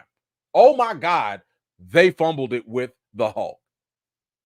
But these are still the guys that gave you some key moments, such as Cap lifting up the hammer, which I think is still a cinematic piece of magic, which at that time, and I'm trying to remind y'all about this, at that time, we did not have the unfortunate sickness of thirst with leakers telling us that stuff like that was going to happen. As desperate as we were for all that information, I think the vast majority of us went into Endgame and was pleasantly surprised to see that Cap lifting the hammer moment. It was such a good payoff. And this is one of the reasons why I like the idea of the Russos coming back. And one of the reasons why I was apprehensive with Sam Raimi, it's not because I think Sam Raimi is a terrible director. It's more so because of the fact that of the project itself. Whatever Avengers 5 is, whatever it is, and we already know Avengers 6 is Secret Wars, you are going to have to deal with the multiverse stuff. I mean, Deadpool is going to give us a little kickoff, but you're going to have to resolve or fix multiverse stuff. And if that is the case, you're going to have to know the MCU back and forth. And I mean like a nerd. This ain't going to be one of those, oh, I'm going to take notes from the actors while I'm on set. And, oh, I'm going to try and hurry up and catch up real fast. No. You need to be a nerd about this stuff. And the Russo brothers, I think, they demonstrate, because almost, except for T'Challa and Hulk, almost every other character that they messed with in Endgame gave us stuff that I was like, dang, did y'all really understood the assignment with them? Like Drax, I have not been a fan of how James Gunn has dealt with Drax in Guardians of the Galaxy. As a comic book fan, knowing Drax's background and everything, listen, just to give you an idea, Drax is not some guy that sits there and cracks jokes. Drax was created to be a Thanos killing machine. So it wasn't until we got to Infinity War that this man said, "Is that Thanos?" On sight.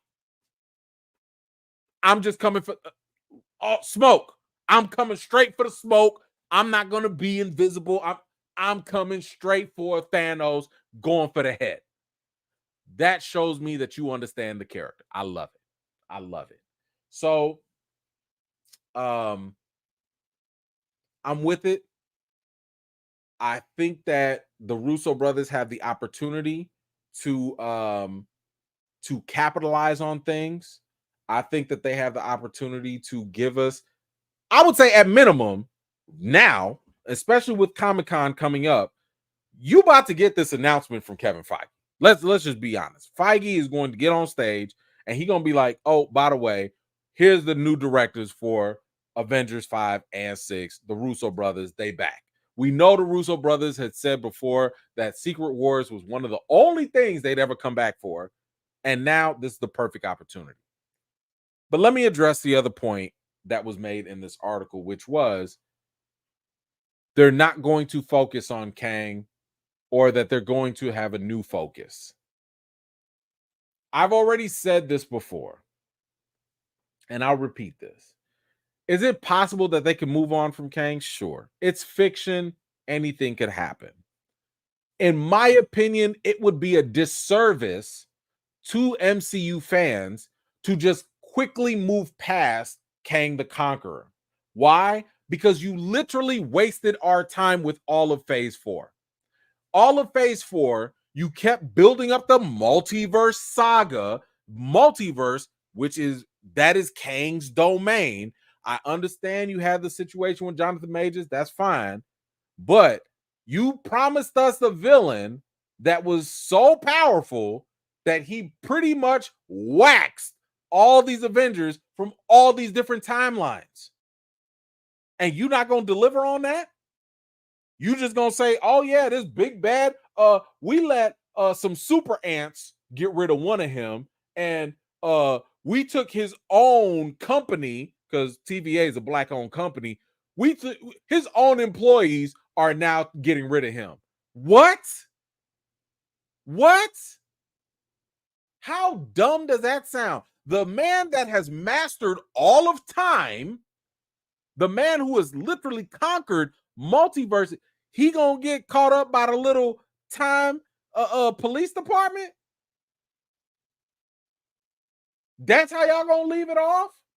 Listen, part of my problem with this is that you cannot keep undercutting yourself. Now, I'll talk about that a little bit later, but I do believe it is a disservice to sit here to have a lackluster, underperforming, and this is self-admitted. They admitted that Phase 4 was not the greatest. They admitted that. And you just not even going to at least give us one movie with like this big villain that was propped up. At least y'all can just give us that. Excuse me. That's a little disappointing to me if they move completely away from Kang. If they're like, oh yeah, the TVA got it. Oh yeah, Kang is not a thing. All right, but we got to deal with these incursions and stuff. I'm not going to be a big fan of that. I'm not going to like that. I think that that is a disservice to the fans. For the one, listen, we sat through the BS. We sat through all that BS. The least you can do is give us a good bow tie ending with Kang the Conqueror. You can recast if you want to, but I'm saying at least give us the rest with Kang. Now, we do have some more news about this with the Russo brothers and all that. It was said here that Hollywood agency CAA tried to convince Kevin Feige to hire Greg Berlanti and Noah Hawley and other candidates to direct Avengers 5 and Avengers Secret Wars. Feige wasn't interested in them. So, looks like he was getting pressure elsewhere to hire other people. And this was probably one of the reasons why we kept hearing all these different rumors about like, oh, it's going to be Sam Raimi. Oh, no, it's going to be Sean Levy. Oh, it's going to be this. It's going to be Ryan Coogler, which, no, thank you. So I'm glad that right now we're on the Russos, because to me, that should have always been the top of the ticket. However, in breaking news, Kevin Feige has responded to these rumors, specifically about the Russos and their return. So this just came out today, I believe. And he says here, no, I can't comment on it except to say it was somebody else a couple weeks ago. And I look forward to seeing who it is going to be next week. We'll see. All right, Kevin. All right. Now listen, I feel like this really just means a couple of things. Maybe we should treat this like another rumor, right? Rumors happen. Or maybe, he's a liar. Maybe he's just a liar. I mean, let's not forget, Kevin Feige and the Russos lied to our faces talking about Hulk was going to be in the movie. And Hulk was barely anywhere to be.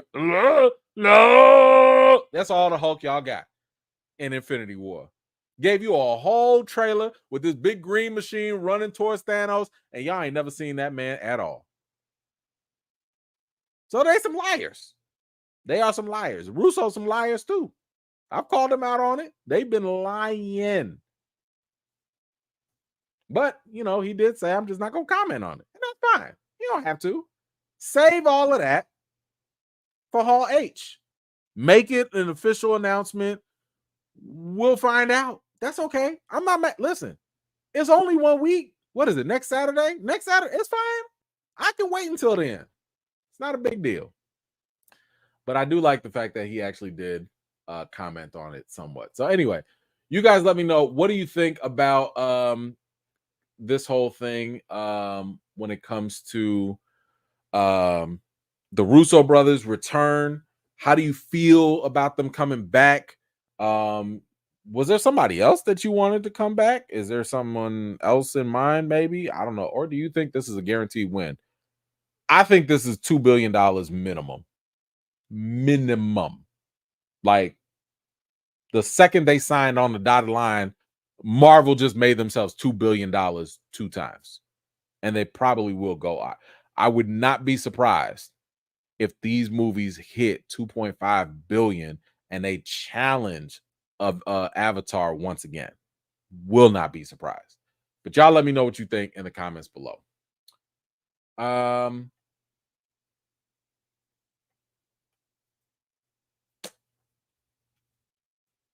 Okay, there was one more I wanted to get to. I'll do that. But let's grab these. JN, what's good, EFAM? MCU's back. Russo's back. Either way, I'm still holding out hope for Coogler to direct the next 2 Avengers movies. Yikes. Not me. Not me. I've already said that in my last video. Yeah, I would just say go check my last video because I gave my explanation about why I'm not a fan of Ryan Coogler making those 2 movies. That does not mean I'm not a fan of Ryan Coogler. I just don't think he would be the best fit for those movies. Not in my opinion, that I don't think that would work. But hey, if you want to hold out hope, all good. But I'm very happy with the idea that the Russos are coming back. I'm way more happy about that. What you got? All right. Trying so hard not to watch the final Deadpool trailer. I feel like it's gonna spoil too much. Second trailer was good enough. I just posted a rant about this because listen, I didn't even watch the second trailer. I did not even watch the second trailer. I have muted Deadpool and Wolverine on my timelines and stuff. I try my best. I don't watch no videos. I get annoyed and frustrated when people are like, "Hey, man, did you hear about this Deadpool rumor?" Don't talk to me about spoiler. I'm about to go watch the movie next week. I don't want to hear or see anything. Nothing. So, and I don't know. I sound like a broken record now. I've told y'all the third trailer for Marvel historically has had a terrible record of showing y'all too much. Every single time. It never fails. It always comes off as like the most desperate attempt to win people over who have already been won over. And as I said, even with Doctor Strange, you hurt the movie when you show too much, because when you keep showing all this footage, you are putting more pressure on the movie to do even more to exceed people's expectations. So if I sit here and say, "Hey, y'all, here's Doctor Strange 2, here's Professor X, here's Baron Mordo," okay, you gonna go in the movie and be like, "Oh man, we about to get that. Oh dang, look at Professor X. Dang, that's crazy. Oh, they're gonna Reed Richards. Okay, all right, Black Bolt, whatever. Female Captain America. Okay, all right. Anything higher? Anything better? Nothing." My expectations are now not met, and that's the problem. And you know, when it comes to Deadpool for me, especially when it's something, this is one of the reasons why I don't watch comedies in theaters anymore. Because a lot of times, what do they do to sell a comedy? They tell you the joke. I cannot tell y'all, guys, one of the worst things to hurt a comedy is when you've heard the same joke multiple times. It's not as funny. It's just not as funny. Now, it's different if you could be smart about it and tell maybe side jokes or do side promotions, but not show that. I know that's hard to do for some studios, but you know, if I go in there and I already know the jokes and stuff, I'm not gonna laugh as hard, especially if that was one of the best jokes. And Deadpool's got a lot of jokes. It's clearly got a lot of cameos. And on top of that, it does not help that while the studio's doing enough damage on its own by showing people too much stuff, you got these leakers. You got these rumor folks that cannot help themselves. I'm like, how much are y'all making? How much are y'all making where it is worth ruining these movies? Because I keep telling y'all, they are going to ruin these movies for you guys. When they sit here and be like, hey, y'all, I don't know, Robert Downey Jr. gonna show up in Deadpool 3, I don't know, whatever. And then you go into the movie and it doesn't happen, you gonna be looking like the sucker. You gonna be the one that's like, dang, man, I was really hoping we get that, but we didn't. So therefore, the movie's not that good. It's not cool.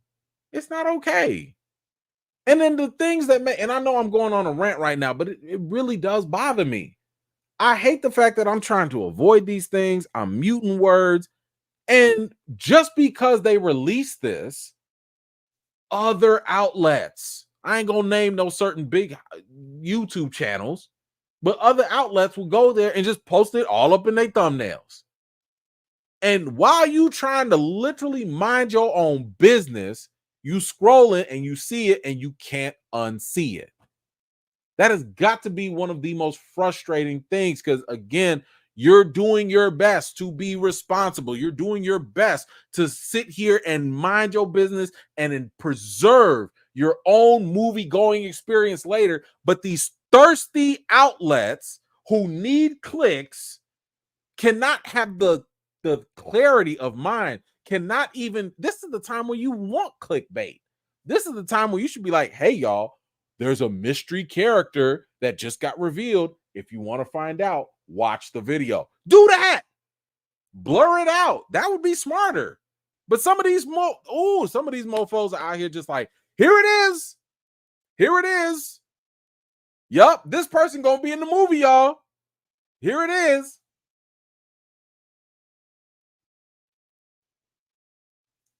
I don't know. Until I think people start to complain, I think that'll be the only thing. Like, not watching them is probably not going to be enough. I think people actually need to be vocal.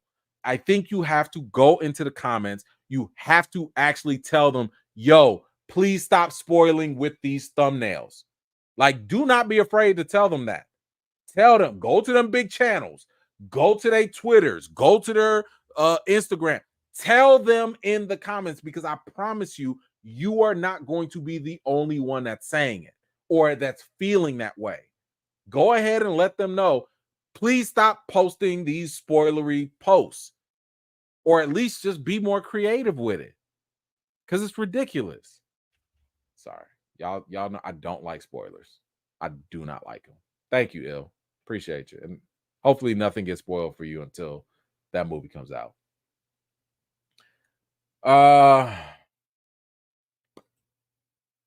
Marley, what you got? I'm afraid of the movies.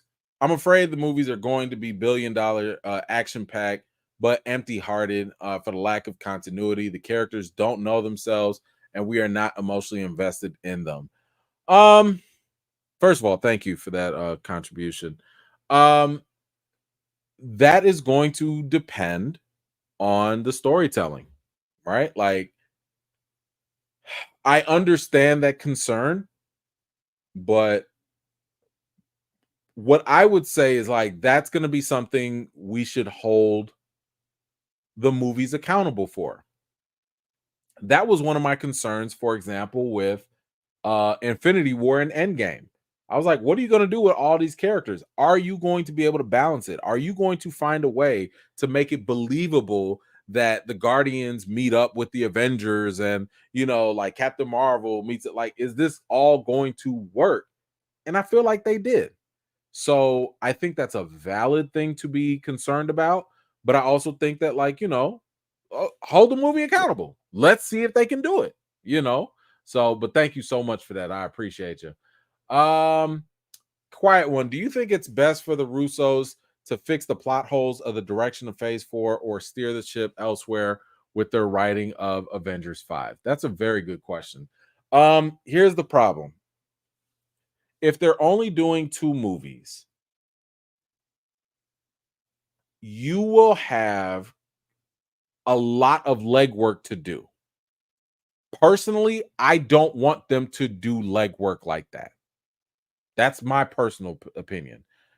When it comes to certain plot holes, I feel like you need to. So Captain America, right? Captain America 4, y'all movie.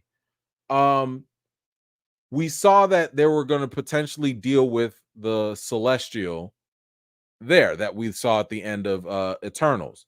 Let other movies pick up some of the work. If other movies can pick up some of the work, then you don't have to put so much on the Avengers movie to pick up all that extra, past work. So I would hope that more plot holes, and by the way, plot holes, I think we have to be more clear about that. Plot holes when it comes to like movies and storytelling are usually contradictions. It's usually like, oh, the Avengers went in the past, and then somebody else said, oh, well, they didn't go in the past. That's a plot hole. If we're talking, but I know what most people mean. What most people mean are the unresolved plot points in the stories, like the Celestial. It's not a plot hole, it's an unresolved story point. So those unresolved moments, which they do on purpose, because they leave those things open so that way somebody else can pick up the baton later. I would not want that only to happen with just the Avengers movies. What I expect from the Avengers movies is to pick up a lot of the stuff that has been established before and push us very far into the future. So I want you to address certain things. Yeah, some things here and there, but I want you to push the whole franchise forward. If you look at Infinity War and Endgame, they pushed everything 5 years in advance. They pushed the stakes of the universe being destroyed, half of the universe being killed off.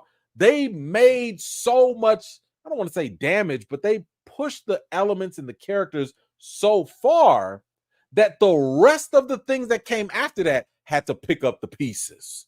Okay, pick up the pieces. Hey, da-da-da-da, da-da-da-da. Sorry, we was talking about Martin the other day, So anyway, so no, I don't want Avengers to fix all the plot holes. I want them to pick up the phase, put the phase on their shoulders, and carry us into the next phase. That's what I would hope for. But thank you so much for that quiet one. Very good question. Anthony, what you got here? If anyone could cameo in Deadpool and Wolverine, who would you? I'm assuming who would I want? I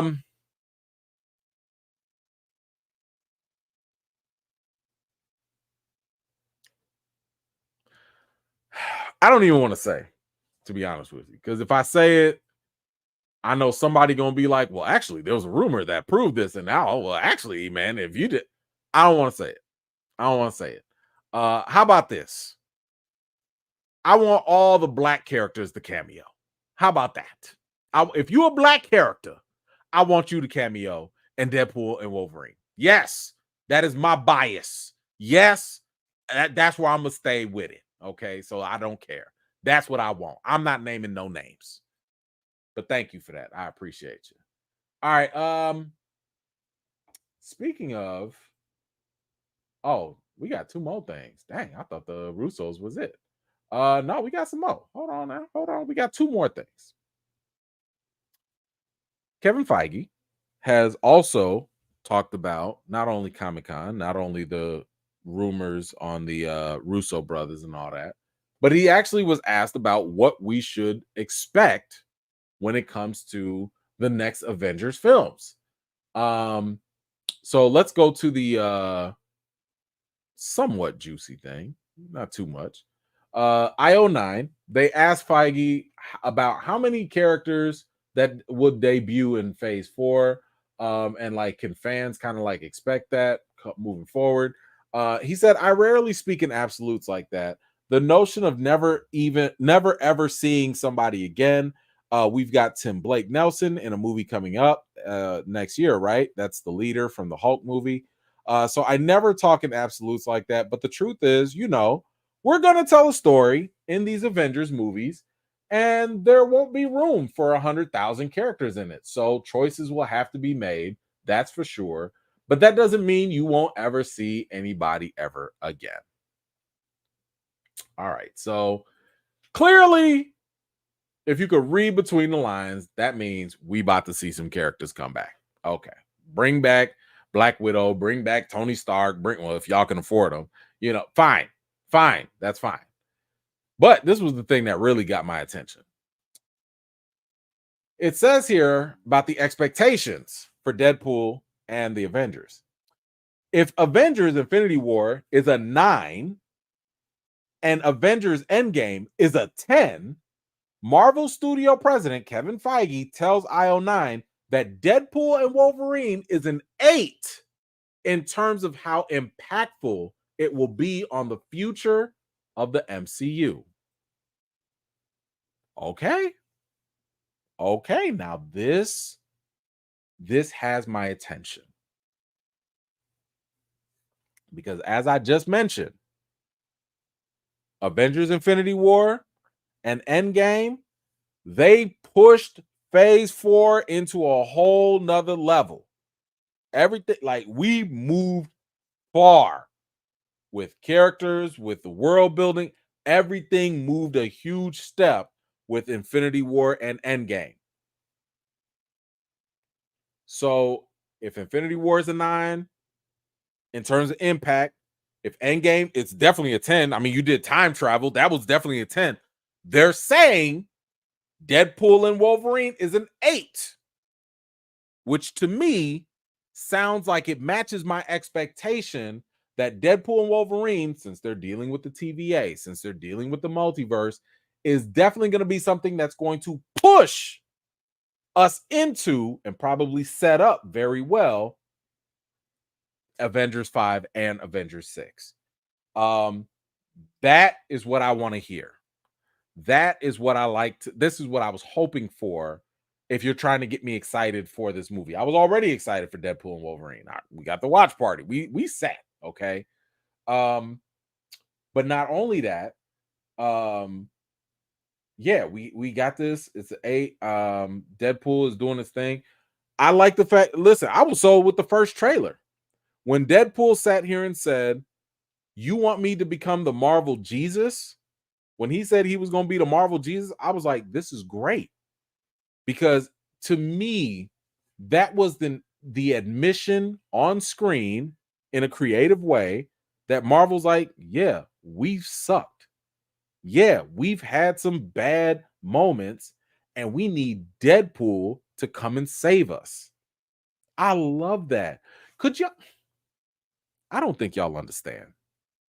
Could y'all imagine if Sony turned around and they had a Miles Morales movie, and somewhere in that Miles Morales live action movie, he said, you know what? I gotta save this Sony Marvel universe. Could y'all, do you understand? Tears would come through my eyes if Sony had the wherewithal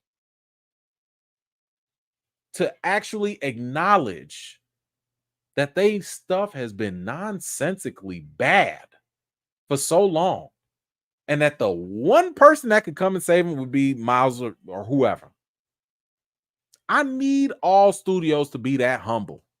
This is why I do respect Marvel when they can tell us, yeah, we've been messing up. Yeah, we not perfect. Yeah, we know. It's phase 4. Nah, we know. It ain't been popping. So I like this from him. I like this quote. This is definitely getting my expectations up. But you guys let me know, How do you feel about the impact that Deadpool is going to have on Avengers 5 and 6? Whatever you think, let me know your thoughts in the comments below. I absolutely support black jobs. Shout out to black jobs all over. All over. Thank you for that, Anthony. Okay, so now this is the last one I want to talk about. There's been a rumor that's been going around. It's a new rumor. Don't know if it's true or not. In my opinion, this was one of those rumors, and the only reason I was going to talk about it was because the person that put it out there kind of sort of denied it, but they were quoted anyway. So whether it happens or not, I doubt it. At least I hope not. But there was a rumor about what was going to happen in the Avengers films. Now, once again, I've already said I do not like the idea of just casually moving away from Kang. Now, I'm not saying that Kang should be here forever or Kang should be here for 5, 6, 7 movies. No. I'm just saying, at the very least, have Kang finish off in Avengers 5. And then if you want to introduce a bigger, badder villain, I'm fine with that. I'm cool with that. But there's a rumor out there, and if you don't want to hear this rumor because it might be a spoiler, feel free to dip out. I'm not going to be mad. But I don't believe this rumor. I'm hoping not anyway. And this is one of the reasons why I want to speak out on it, because I don't know, maybe a Marvel intern is listening and they'll go tell Kevin Feige, please don't do this. Please don't. But this is the rumor that's been going around. It said Robert Downey Jr. could return to the MCU in the upcoming Avengers movies, but he would play a version of Tony Stark who transforms into Doctor Doom.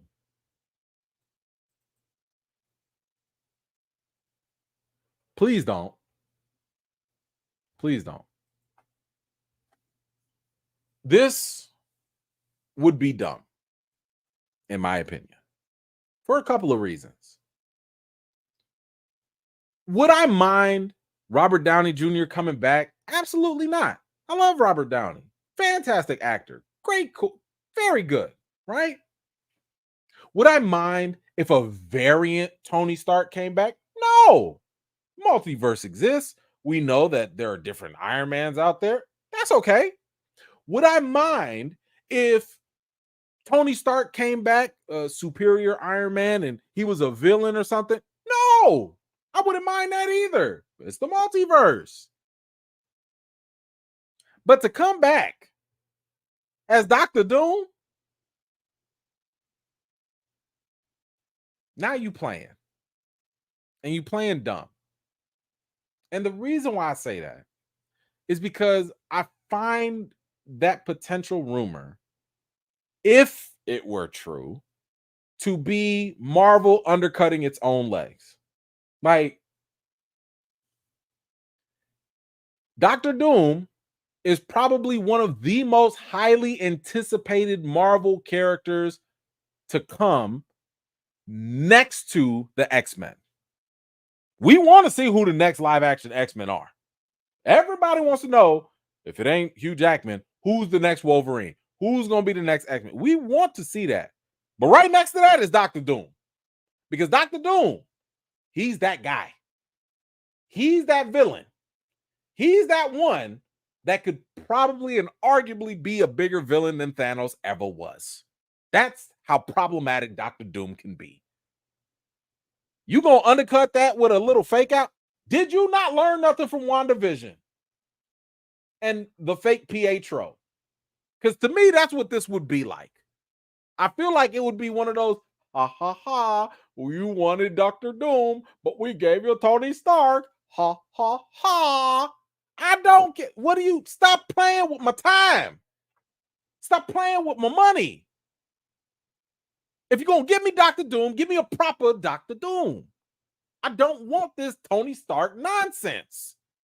And the reason why I say this is because I'm fine with variants. Like I said, that's okay. But I'm not okay if you're not even going to give us the actual proper MCU Doctor Doom first.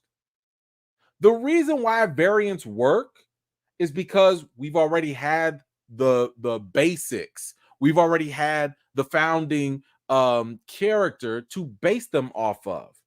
So, for example, if they wanted to give us a variant of Steve Rogers, or even if Chris Evans doing, that's fine because we had 10 years of him. And if he gonna be like another Captain America, that's fine, whatever. But you trying to do this little cross mixing of the what? With a character that we actually want to see? Did you not learn from Doctor Strange 2? We don't like these fake outs. They're not funny. They're not okay. Like, I don't know if Marvel's like, ha ha ha, we're gonna get him with this one. Let's give him a little John Krasinski that they've been asking for and rip it away from him. Like, what are you doing? Like, I feel like that's like one of them little inside jokes that they're the only ones laughing about because it's not funny.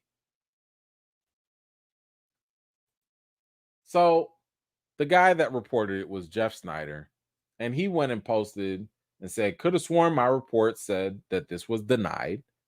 And then he actually went and posted this. I guess this was his follow-up. He said, where does one get RDJ is in talks from this? I don't even think you guys know what the word talks means.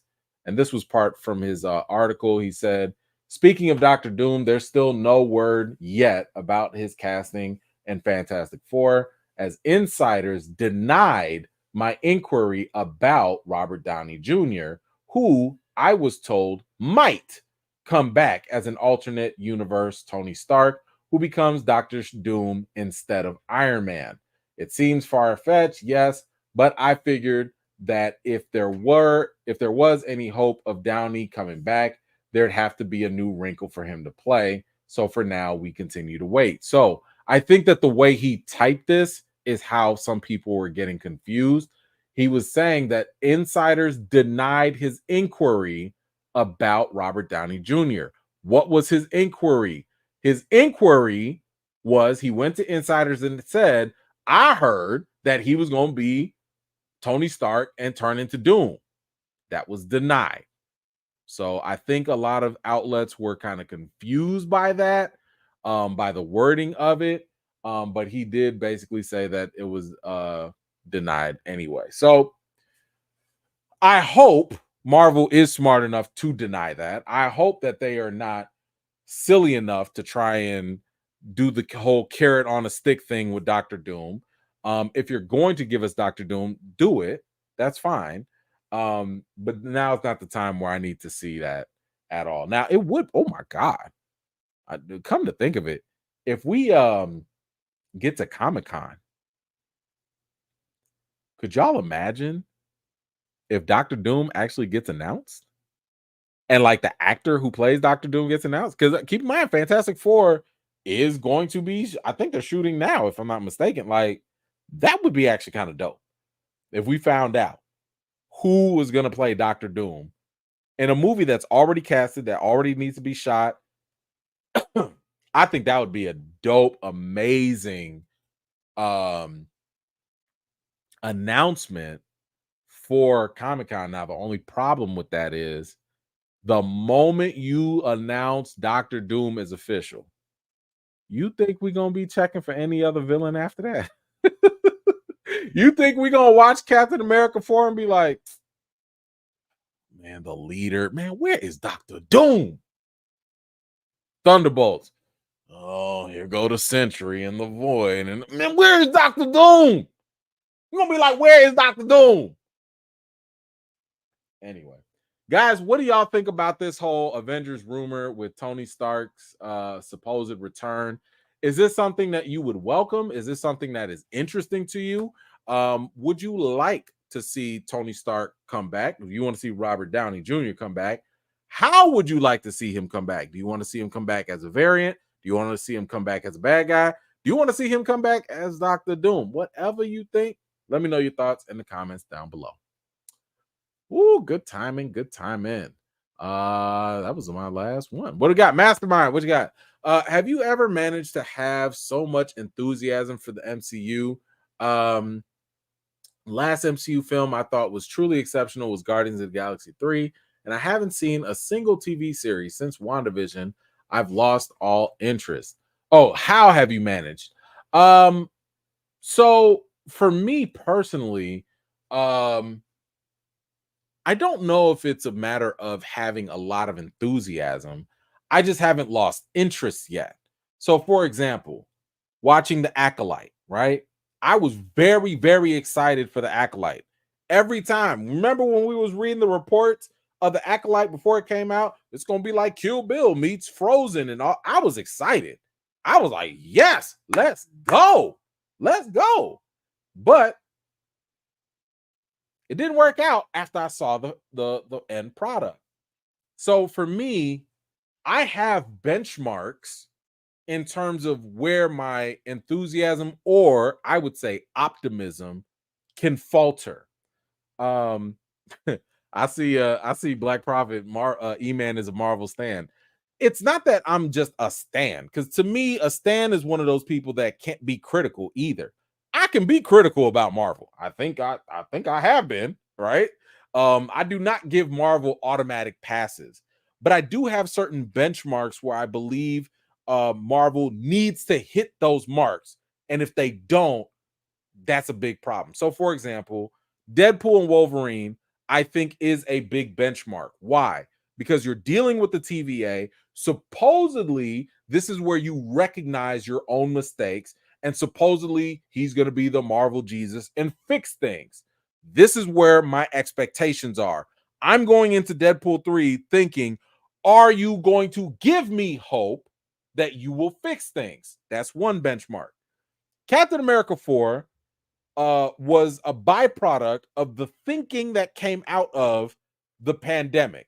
I have zero expectations or zero enthusiasm for it. Am I optimistic? Yes, I'm hopeful that Anthony Mackie does a good job. I'm hopeful that the movie is good. That's what I'm hopeful for, but I'm not excited for it, right? Thunderbolts, I don't care.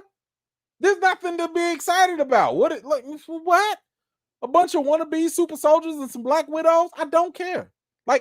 Will I watch it? Sure. Am I enthusiastic about it? No. Fantastic Four. I also don't care about Fantastic Four. I've told y'all I care about the characters. I love Reed Richards when he's brought into the mix, like, yo, man, we got a global event. We need the smartest mind in the yo, Reed, where you at? I like them for that. I don't care about their individual stories. I like Franklin Richards, but I don't care about their stories. So, you know, when it comes to the Fantastic Four movie, I'm not super enthusiastic for that. Now, when it comes to the Avengers movies, I am excited for it now because we got the Russo brothers involved. Before that, all we knew was it was going to be Kang Dynasty and Secret Wars. So it was hard to be enthusiastic about it because they didn't recast Jonathan Majors. They kept talking about they were going to move away from Kang. So I'm like, well, what am I supposed to get excited about? Like, the only thing I'm hanging on is the fact that Avengers movies, whether it's Avengers 1 to Avengers 4, they've been pretty good. So that's the only thing I'm holding on to is the past. The final thing when it comes to Avengers 6, this is my make or break for the MCU as a whole. So I've said this before, but let me break it down again. Secret Wars, if they follow the newer version of the story, that is the opportunity for them to potentially soft reboot the entire MCU. So, if you were somebody who was on the downtrend with Marvel, if you were someone that finally gave up on Marvel, for me, I'm looking at Secret Wars as that's the benchmark on what you gonna do after. Because once you get to Secret Wars, if you do a soft reboot, you have the vast majority of your character rights back. You have all new opportunities to reintroduce characters, T'Challa, and other stories that you did not do maybe the right way, or maybe you didn't handle this character the best way. That's the opportunity to have a clean slate. So for me, I'm looking at Avengers 6 and I'm saying, okay, when you don't have no restrictions, when you don't have any actors passing away, when you don't have no hands tied behind your back, what are you going to do? Because that's where I'm going to get the X-Men. That's where I'm going to get potentially an aged up or a variant T'Challa. That's where I'm going to get storylines that hopefully make more sense and they're told more, more effectively. If they can't handle that, or if they're bombing after Avengers 6, after you get all your excuses out the way, you don't have a pandemic, you don't have Disney trying to force you to do things, you don't have no excuses.